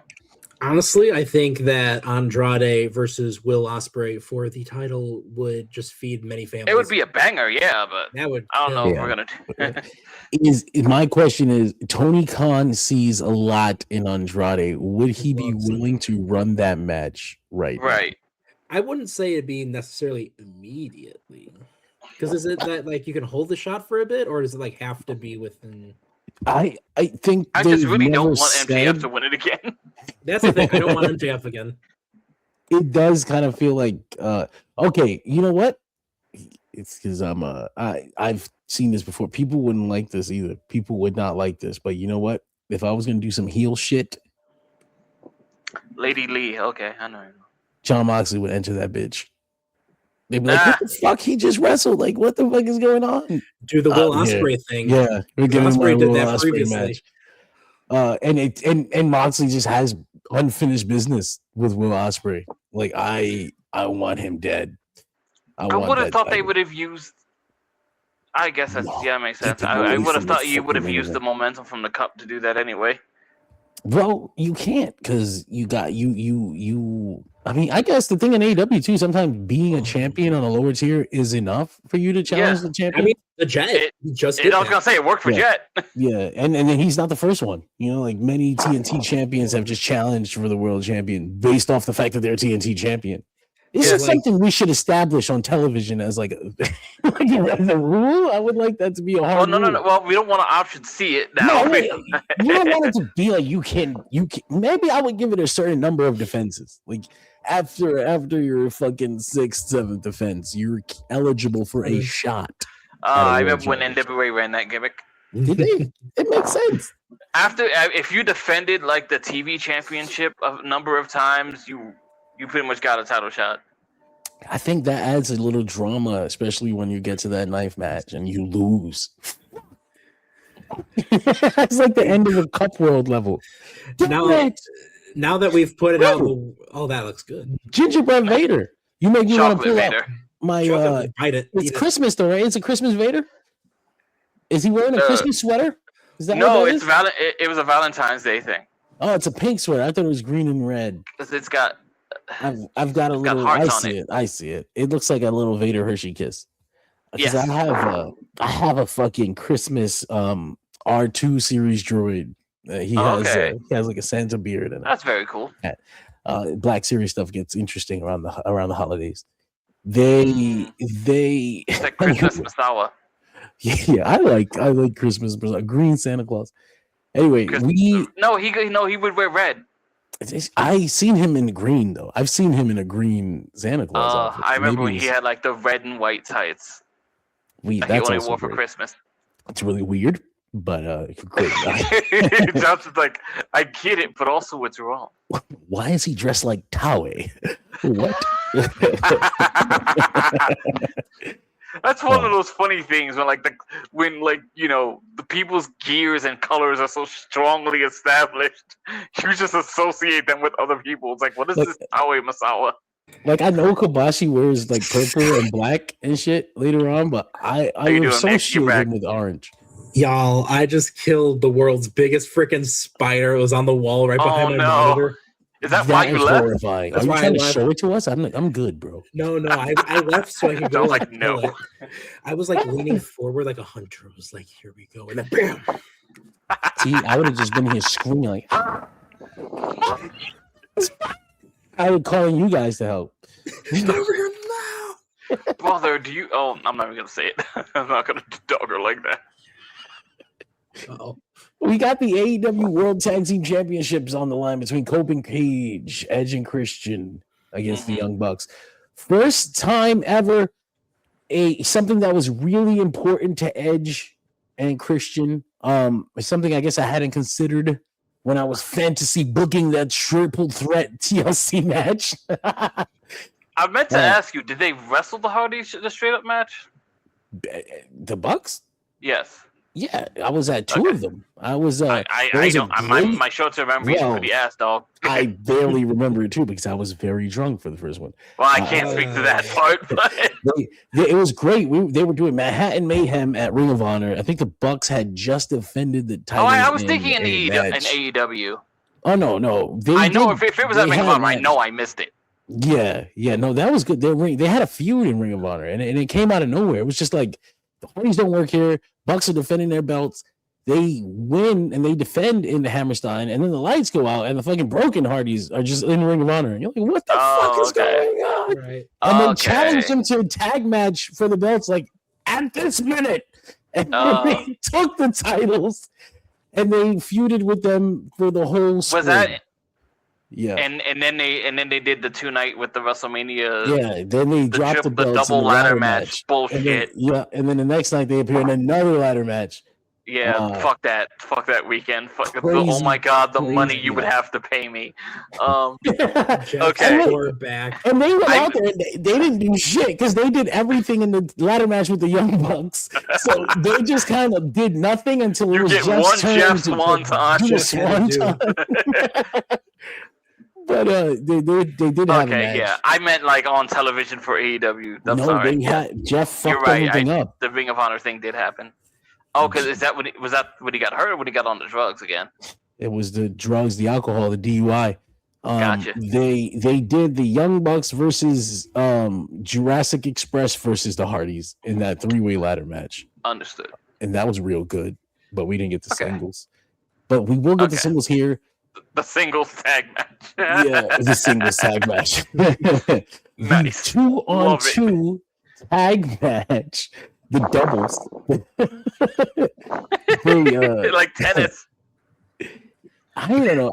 I can see, like, the Young Bucks have had a year since last All In where they lost their EVP status. They were broke. They got disrespected. They fought back to get the respect of the fans.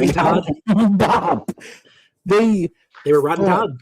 They fought to earn the respect of the company back. They fought to earn the respect of the fans back. They have it. And if I'm telling this story, it's probably fought to earn the respect of their wives back. To crown them as champions one last time, possibly. Because I think if anybody in the elite is close to retirement, these two are the closest.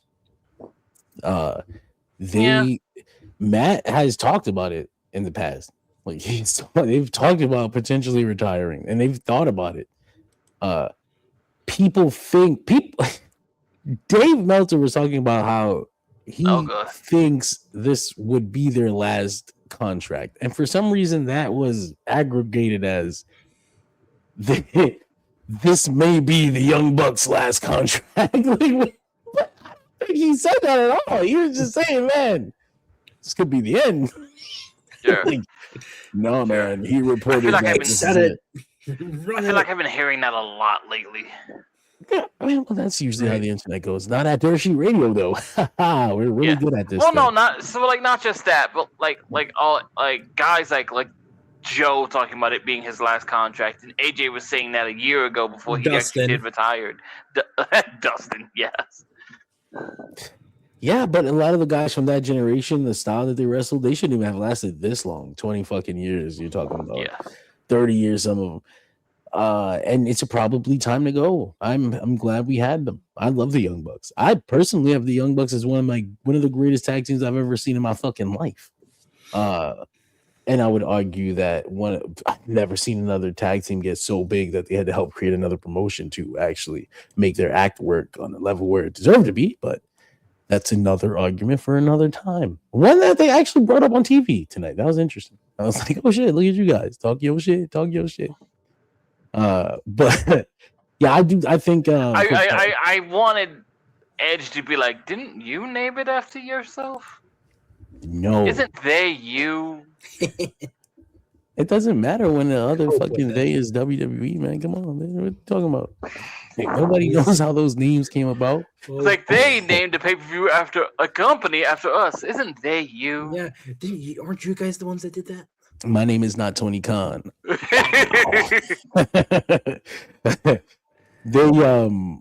yeah, they're gonna be dropping the belts here. I don't know if that means like straight up just get pinned, or they have been telling this story over the past few weeks of Edge acting too friendly with them and Christian being like, this is a fucking bullshit.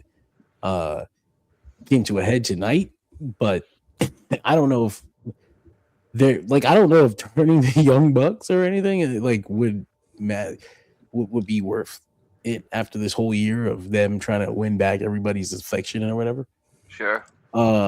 So I guess you would bring FTR back after this. Because All Out is in a month. Where is All Out? Is it Canada again? No, right? No, Is it back in Chi-Town? I think it's.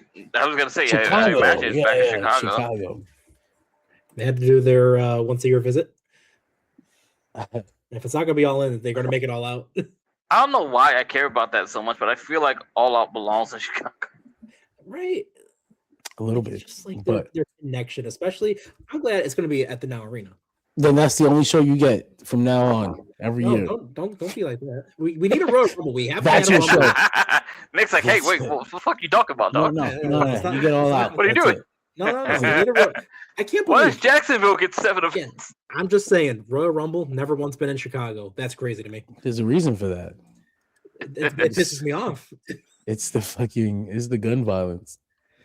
Oh, that's why. I stare at every other thing that you. It was fine for WrestleMania 22, I have to live with the fact that like brother. and that was peak at that time. compared to now. I have to be glad I went when I did, even though it was kind of like messed up by the seating, because like I'm probably never gonna get a WrestleMania ever again. Same.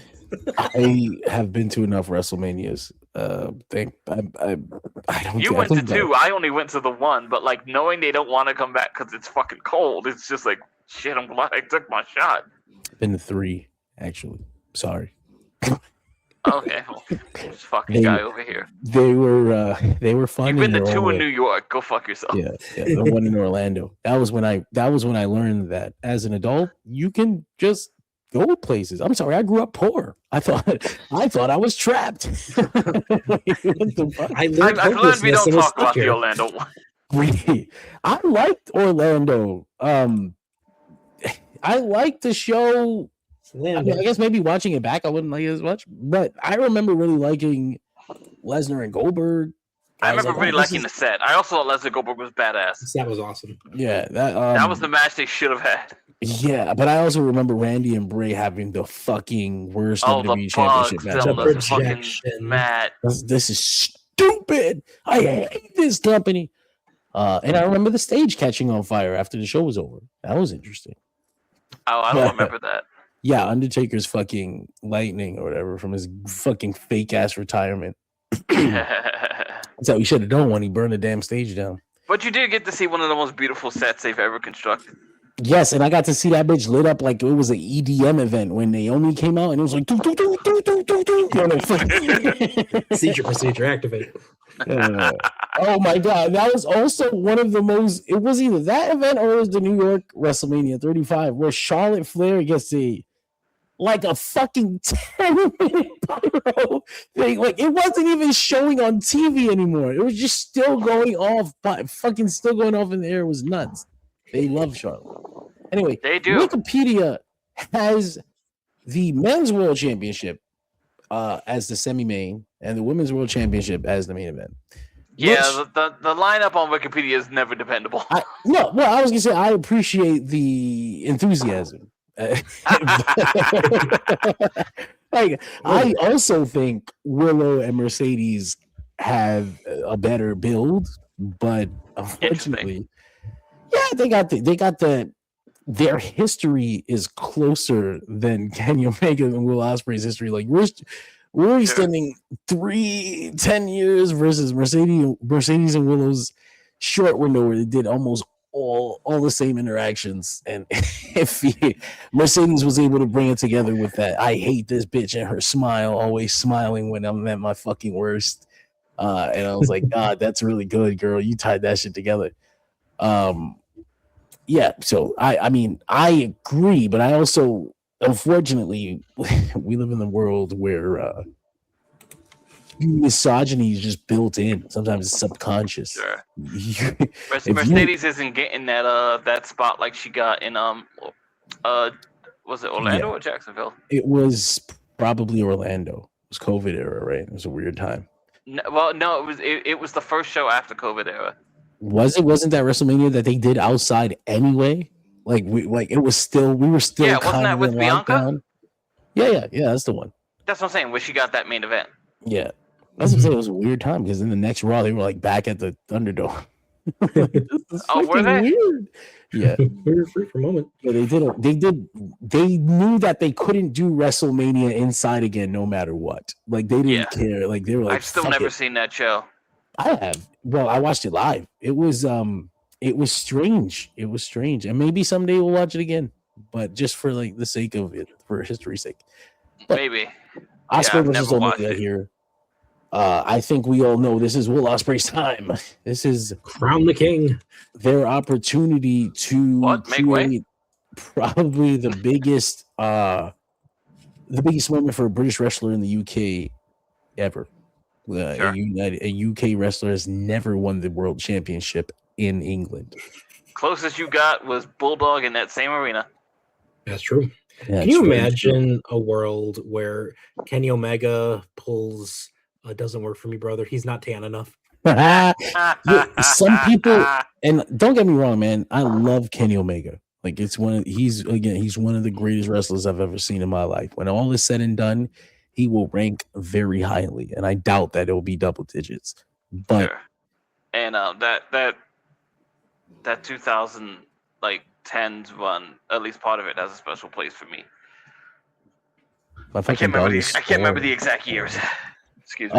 2016 to 2019 type thing, because cleaner comes in 2016, 2017 he gets the big push, 2018 he chases the belts, finally gets it, 2019 leaves.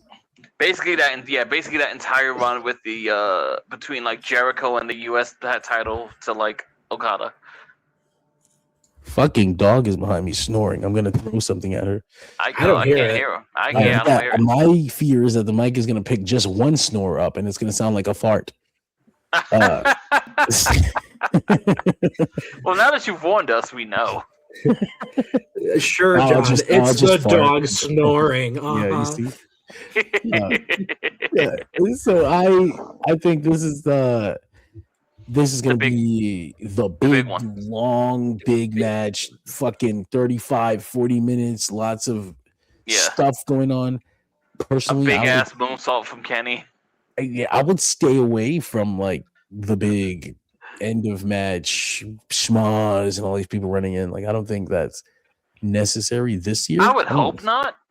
I think not with these two. Anyway, like not with Kenny Omega and Will Ospreay. Like we don't need that shit at all. I expect to some degree. I expect one Don Callis moment just because they brought it up. He did come up a couple times, but I mean at that point, motherfucking then John Moxley would have to get involved, and I thought we were away from that right now. Sure. But you know what? The Don Callis thing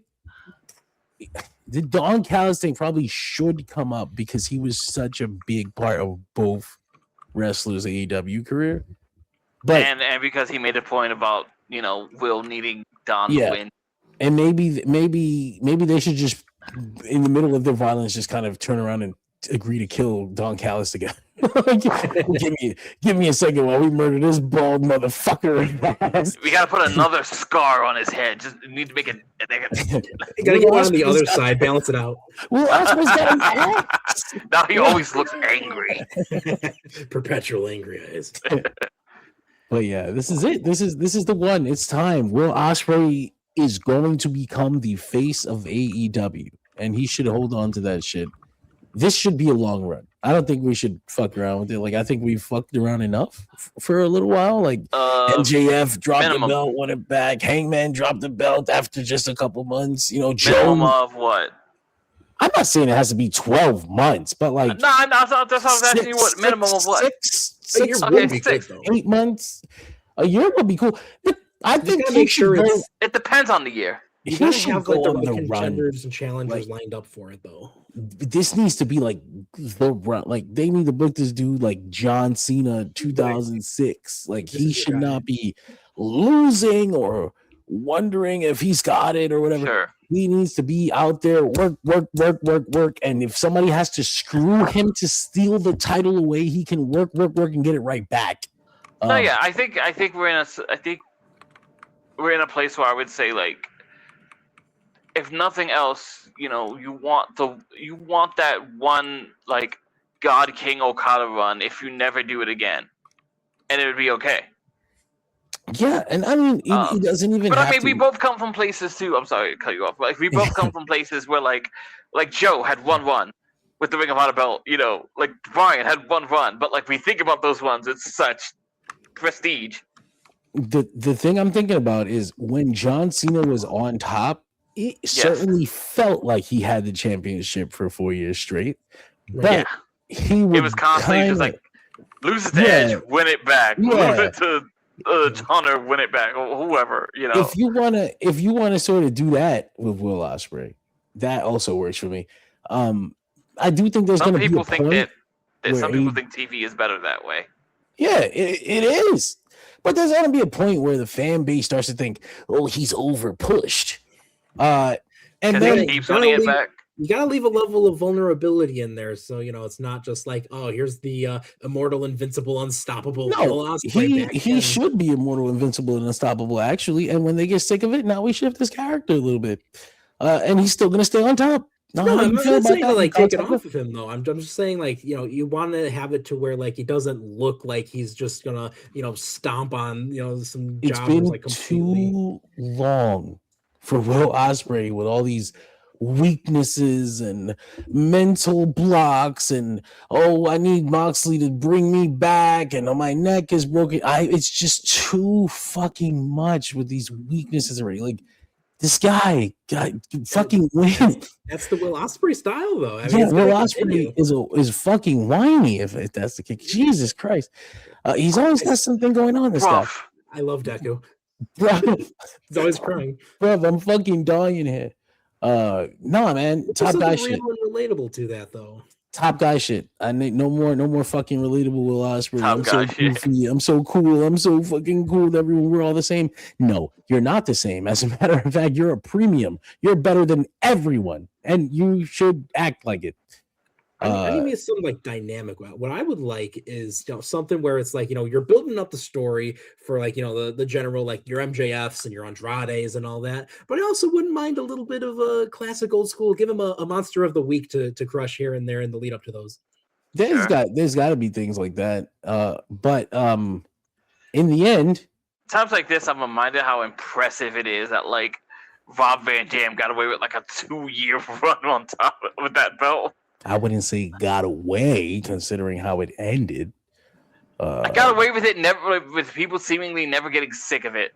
But you motherfuckers wanted it to keep going. Unfortunately, yeah, that's what I mean. Hey, well, when you wrestle like goddamn Rob Van Dam, it's real fucking Ospreay. He's real goddamn Ospreay. I think he's gonna be fine. But in the end, whenever this title run comes to an end, maybe Revolution, something like that. Actually, shit. Revolution is what was being rumored as the big AEW event that's gonna be in a stadium. If I was booking Will Ospreay's a non-all-in stadium show, huh? Yeah, it's gotta be around WrestleMania season. Right.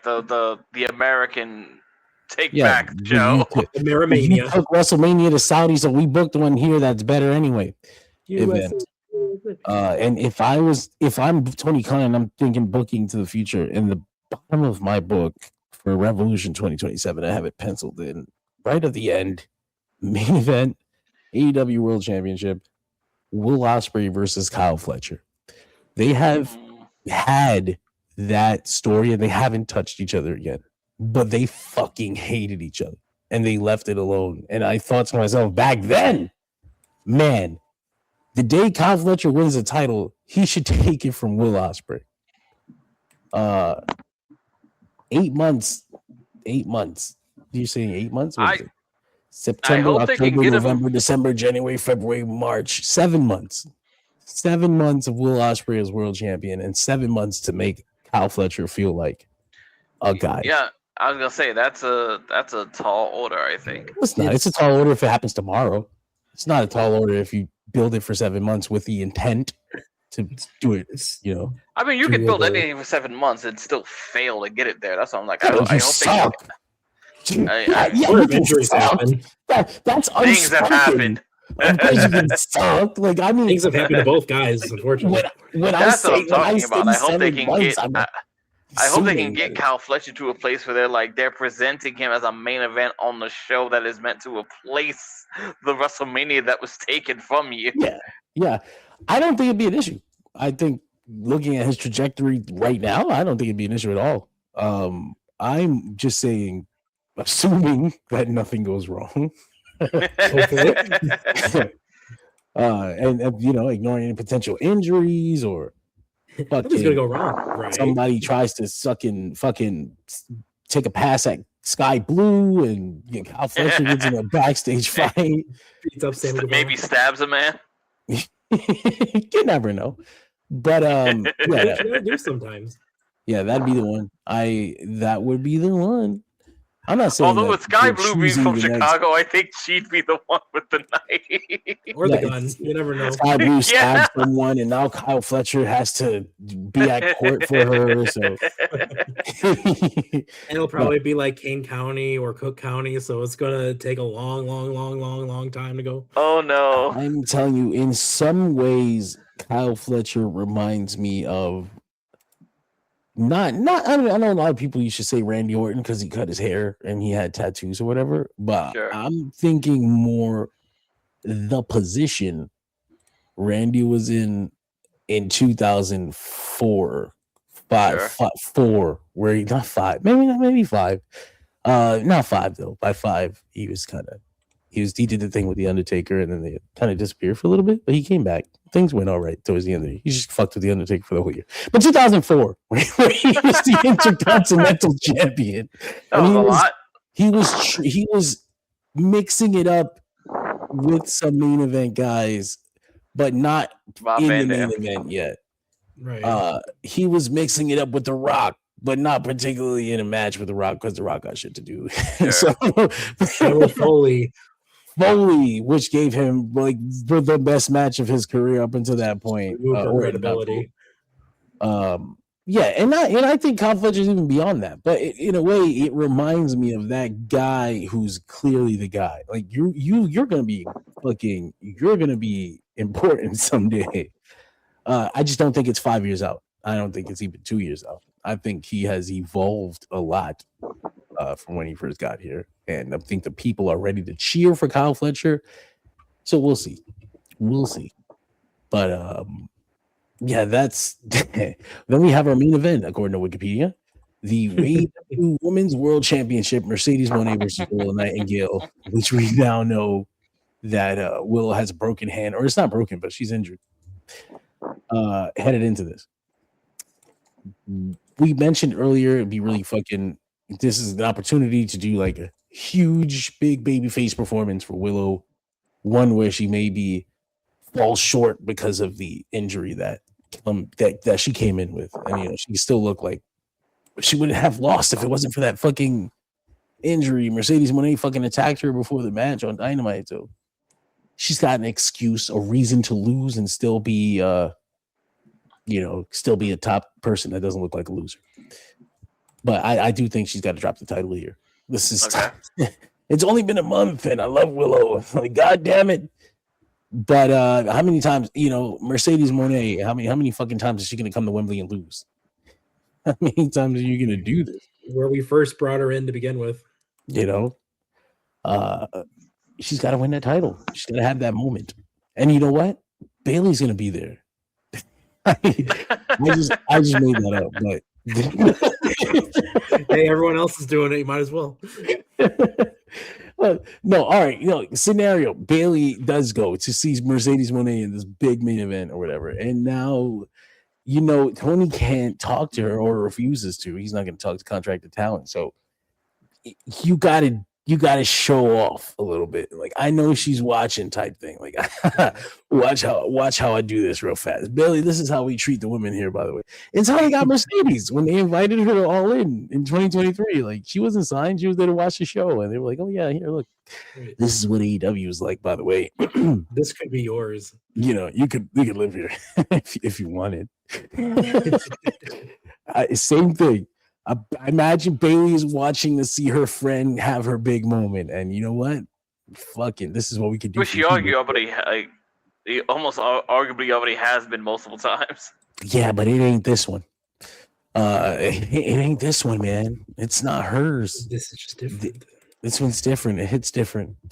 It's yours. You work for it. You did it yourself. The machine didn't fucking help you. You went around the world. You took those bookings. You put those girls over. This is your time. It's now time to be on top. It's different. It hits different, man. WrestleMania was cool, but fuck that show.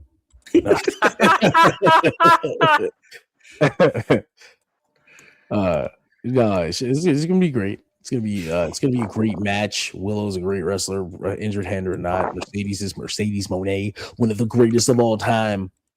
So yeah, it's time. Give her that big moment at Wembley Stadium. What do you guys think? I'm totally down with Mercedes winning. I'm not sure, like it's interesting to think of like Mercedes Moné and the big moment, because one, obviously she already did like the multiple WrestleManias, and two, she's not the baby face. But I'm totally fine with her winning at that show. I just, especially with what we know about the situation. Anyway, you say the big moment though. It's not about the first big moment or even the biggest moment. It's the idea that she has come here.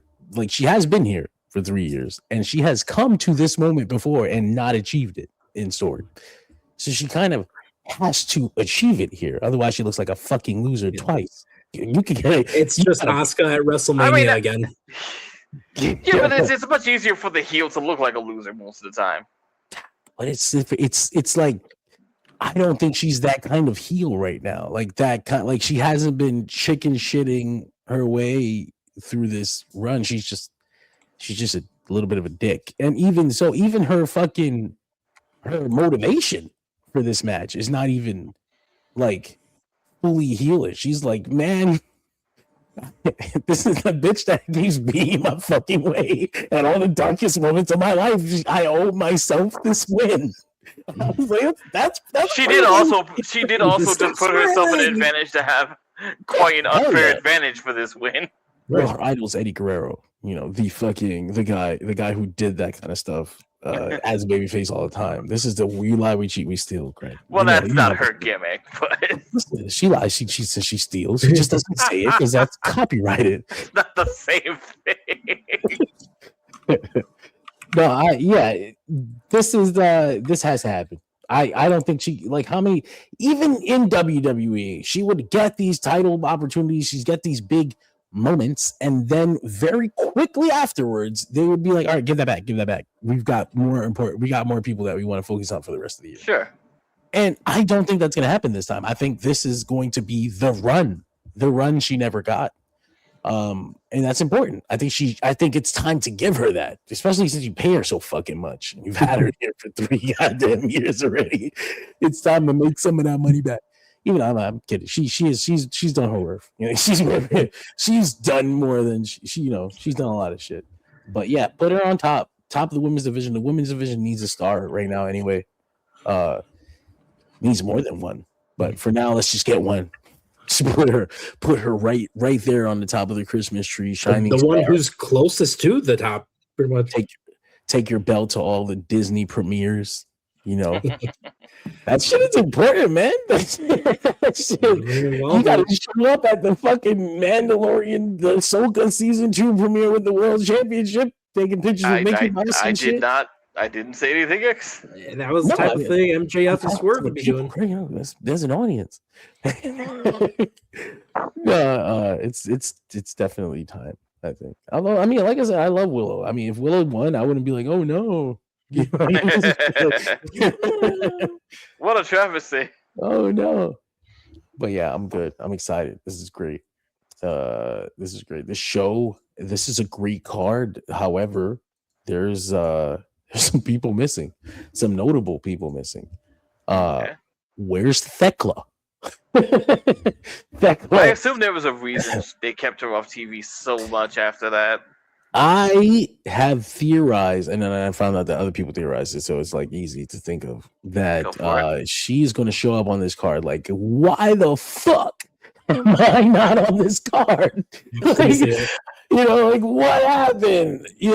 All this stuff. She's talking all her shit, probably maybe talk shit about Stardom, maybe talk some more shit about Stardom. But I think whatever she says, if she does show up, ends with an appearance or a debut or someone that she's gonna feud with immediately. Have the other two been on TV? I know Old Girl was in Japan for a bit. Yeah, Sky Blue. Julia she was in the tournament, so she hasn't been on TV. And Sky Blue has been on TV. She's been with Marina Shafir in Ring of Honor. They were not a tag team, but they were in multi-person situations where they took a liking to each other, and they did get teamed up once or twice. And then in the multi-woman television title match at the pay-per-view, it finally fell apart. Because, which kind of sucked, because I was like, damn, I kind of liked them again. They were really funny. But yeah, it fell apart because they both wanted the title. But Sky Blue has been on TV lately, and she has been involved with the fucking Death Riders. So, what's Sky Blue doing? Sky But Blue only Ring of Honor TV? Oh no, she's been on Collision. She who did she wrestle that she lost to? She lost to someone on AWC recently, but it might have been a little further back than I'm thinking of off the top of my head. You might have to check Cage Match. But she was just on pay-per-view. She's been consistently in Ring of Honor with like Shafir and Zeta and Red Velvet. Sure.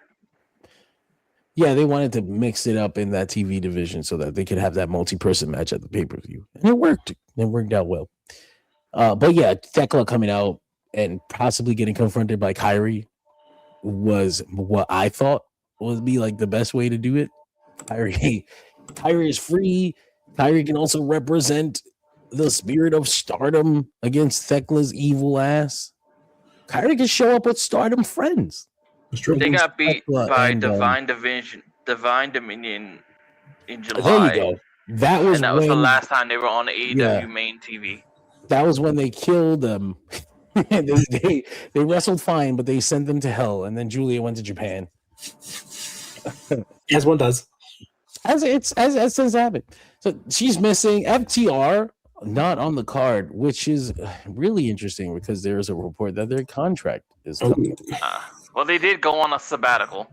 A sabbatical that sees them flying to the UK anyway this weekend.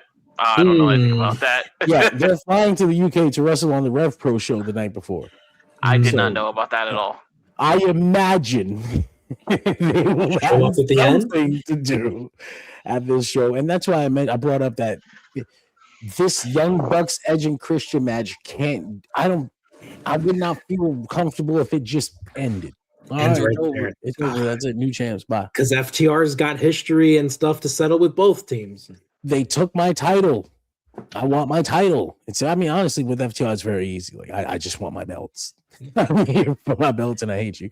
The motivations for FTR are very simple. I just love the fact that like FTR's got such personal beef with both teams. You didn't even need the belts. It's nice the belts are there, but you didn't even need them. Yeah, I would love to see that set up because that shit is coming right next month, man. All Out is right there. Yeah, I know this is All In, but it's not like you built this shit to be the end of all these other fucking programs. So we could set up something else. Why not? Who else was missing from the show that I had on Syndicate? Adam Page. Her syndicate, man. John has opinions. You fucking guys, man. Thank you, MVP. Look what you did. From day one, man. From day one, I said, put Swerve to sleep and never saw him again. There's something so weird about that. They had to put Swerve to sleep, and then Bobby Lashley never sniffed that part of the card ever again. I have my suspicions. That's all. And every time MVP speaks, it kind of confirms my suspicions. Like something's connecting here. And it happens, man.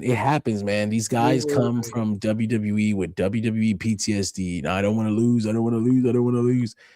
Well, if you don't want to lose, I can't do much with you. You can put you on TV. We can do this. We can do that. But it's not going to matter because I need people who can lose. You can't fucking win if you don't intend to get pinned. We're lucky we had Shelton do what he did in the Continental Classic. God, Shelton, just get away from him. Fuck this Shelton, whole thing. Please Never go to mind. the Death Riders. You'd be perfect. Just go, just wrestle, just have fun. I mean, I guess they're getting paid and they don't have to get pinned. But now look, you're not on any pay-per-views, you're not on Dynamite. You show up on Collision with the fucking Shane Taylor Promotions, who's great. I love Shane Taylor, but I love that they're like wasting Shane Taylor's money. yeah. The story is Shane Taylor keeps paying her syndicate to first of all, why is this group of 5 men paying 2 men to do their dirty work against jobbers? And it looks like they're gonna steal Lee Moriarty. Yeah. They were looking for new members. They're gonna steal Lee Moriarty. You paid them and they stole your guy with the belt. The good one. Just go push the Rizzler over again. Bobby Lashley, Shelton Benjamin, and Lee Moriarty defeat Matt Mako, Nick Nolan, and Ryan O'Neal. Well, they actually got mad and left Lee Moriarty, and then Lee Moriarty won by himself, and they were impressed.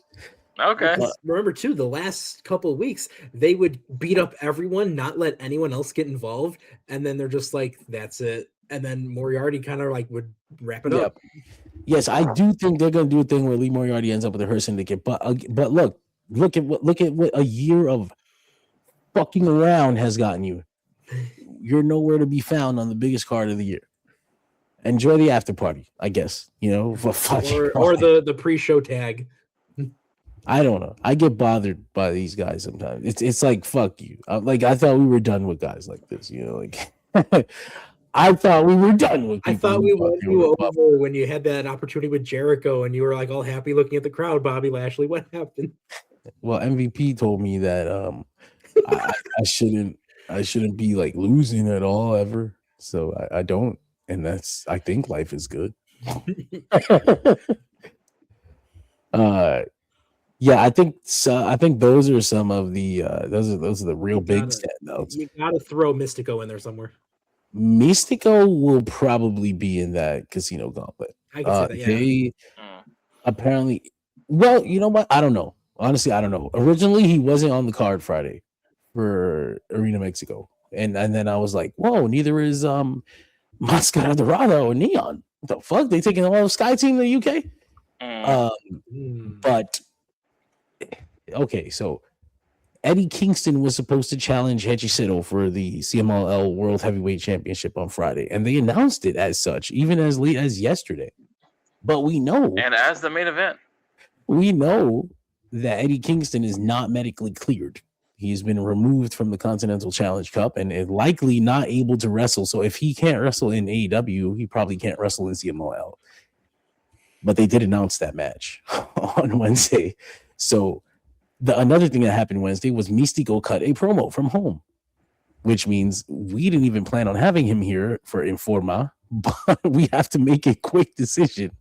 So he cut a promo on his phone from his house about how all the other feuds that are in the Parejas Increíbles 4-way match at the Aniversario show have a match on Friday, but not me and Averno. So we'll see what we can do about that this Friday. And I was like, it was Eddie Kingston. But also Mystico's gonna be in Mexico on Friday. And I'm not saying going from Mexico to the UK on a Sunday is possible. It certainly is possible. The timing is there.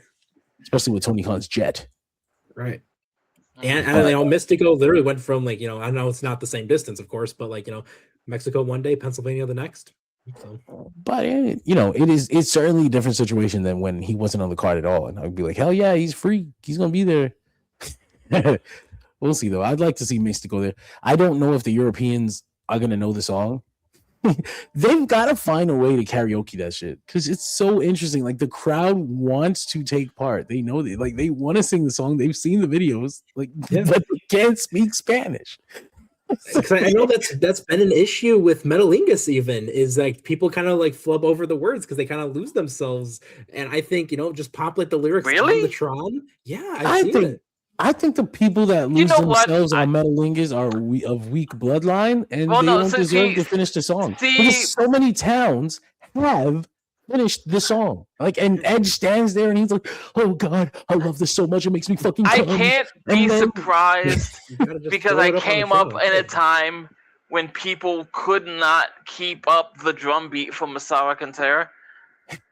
You just hear random like banging on the fucking, like they could not keep up. It's such a simple beat, and they couldn't keep up with it. Well, it could never be me because I have been a part of several mystical entrances, and I sang the song with all my heart every time. I make fun of that part. Like John. That's crazy. I've seen 3 of those already, but yeah, it's cool. I make fun of that part. The people at ROH couldn't actually figure out the drums. And that dude was there all the time. As far as more missing people, I think those are the big ones. Those are the ones that come to mind immediately. Can't wait to see how many go into just like random like 10, 14-man tags on the pre-show.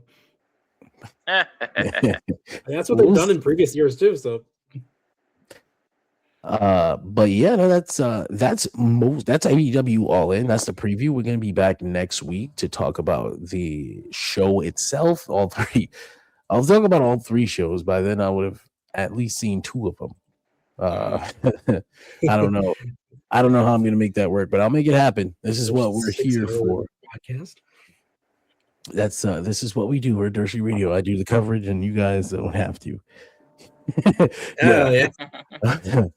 I'm watching these horrible TV shows, but I'm not doing it for free. So fuck off. Who is this? There's an Asian woman shaking her pantyless ass on my feed. Okay. Welcome to Dershi Radio. You know what? If you made it through 3.5 hours, you deserve that. I think so. Well, it's not like you're seeing it. It's not like you're seeing it. I am. Oh, that's Lisa. You know the K. Is she a K-pop singer or something? I don't. I know. I've seen her before. Is that racist? Yeah, it's been 3.5 hours. When you said it, I thought you meant like Lisa, who does like the anime songs. Well, no, it's just Asian woman. I don't know who she is. Okay, but you didn't have to. Yes, you. Oh my god, you fucking prude. Close your eyes. You can get us in trouble with somebody. I know. Close your eyes. She's got underwear on. I was exaggerating. Okay, well, shit. No, that's Dershi Radio. Yeah, it is. 3.5 hours. We did 3.5 hours this week. All the episodes seem to go this long now, and they used to naturally end at 2 hours. They don't do that anymore. Remember that time period? No idea how this happened, but it's natural, at least. Anyway, thank you all for joining us. Obviously, follow Dershi Radio for all your latest professional wrestling updates. Follow it everywhere. Entertainment news updates and fucking video game updates, which we have adjusted the way we're doing video game updates because Facebook adjusted the way the algorithm works. Originally, I would just have a guy share his coverage to Dershi Radio, but unfortunately they changed the way shares work so you don't get seen by anyone. Basically, a shared post gets seen by fucking no one, and I was like, really? that you've ruined the whole social aspect of social media. But thank you, thank you for that. So instead, the coverage will go straight up to the page, and we'll tag Ferdinand. And so you'll see it'll still appear on his feed, but also it'll appear on the Dershi Radio feed in front of the millions the way it's supposed to. The millions. And people took to it very, very immediately. Like we tested it out this morning, and I was like, whoop, it's like right into the coverage and moved, just like all the other stuff. So people are into the gaming stuff. And if you're listening, we did drop the GTA 6 stuff, didn't we? GTA 6, some Xbox news, some Godzilla Destroy All Monsters Melee news. Okay. Good stuff going on. What was that gimmick? X is going digital? Yes, but they're doing it in a polite way that made people smile instead of the way Sony took your fucking rug out from under you. They said they're introducing a program that, it's disc to digital. You can just put your disc in your Xbox and you'll have a digital version of that game and your disc will still work. But the catch is, because I know a lot of people immediately thought, well, I'm going to buy fucking GameFly and I'm going to put a bunch of games in my account. Look, as soon as someone loads that disc on another account, your digital version will disappear. You go to that. Interesting. So your digital version is locked to you and your disc, but it's yours. So it's kind of cool. So they've given your disc usability past its lifetime. Unfortunately, there's going to come a time where their hardware doesn't come with a disc slot. So you're going to be out of luck anyway. As is the future. Yay, the cloud. Rage into that good night. Don't yeah.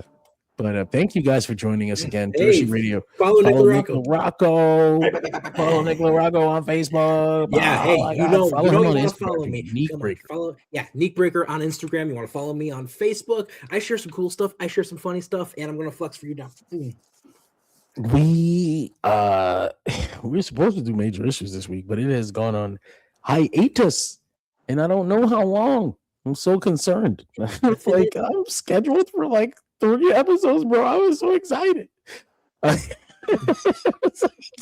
This is my way to force myself to read.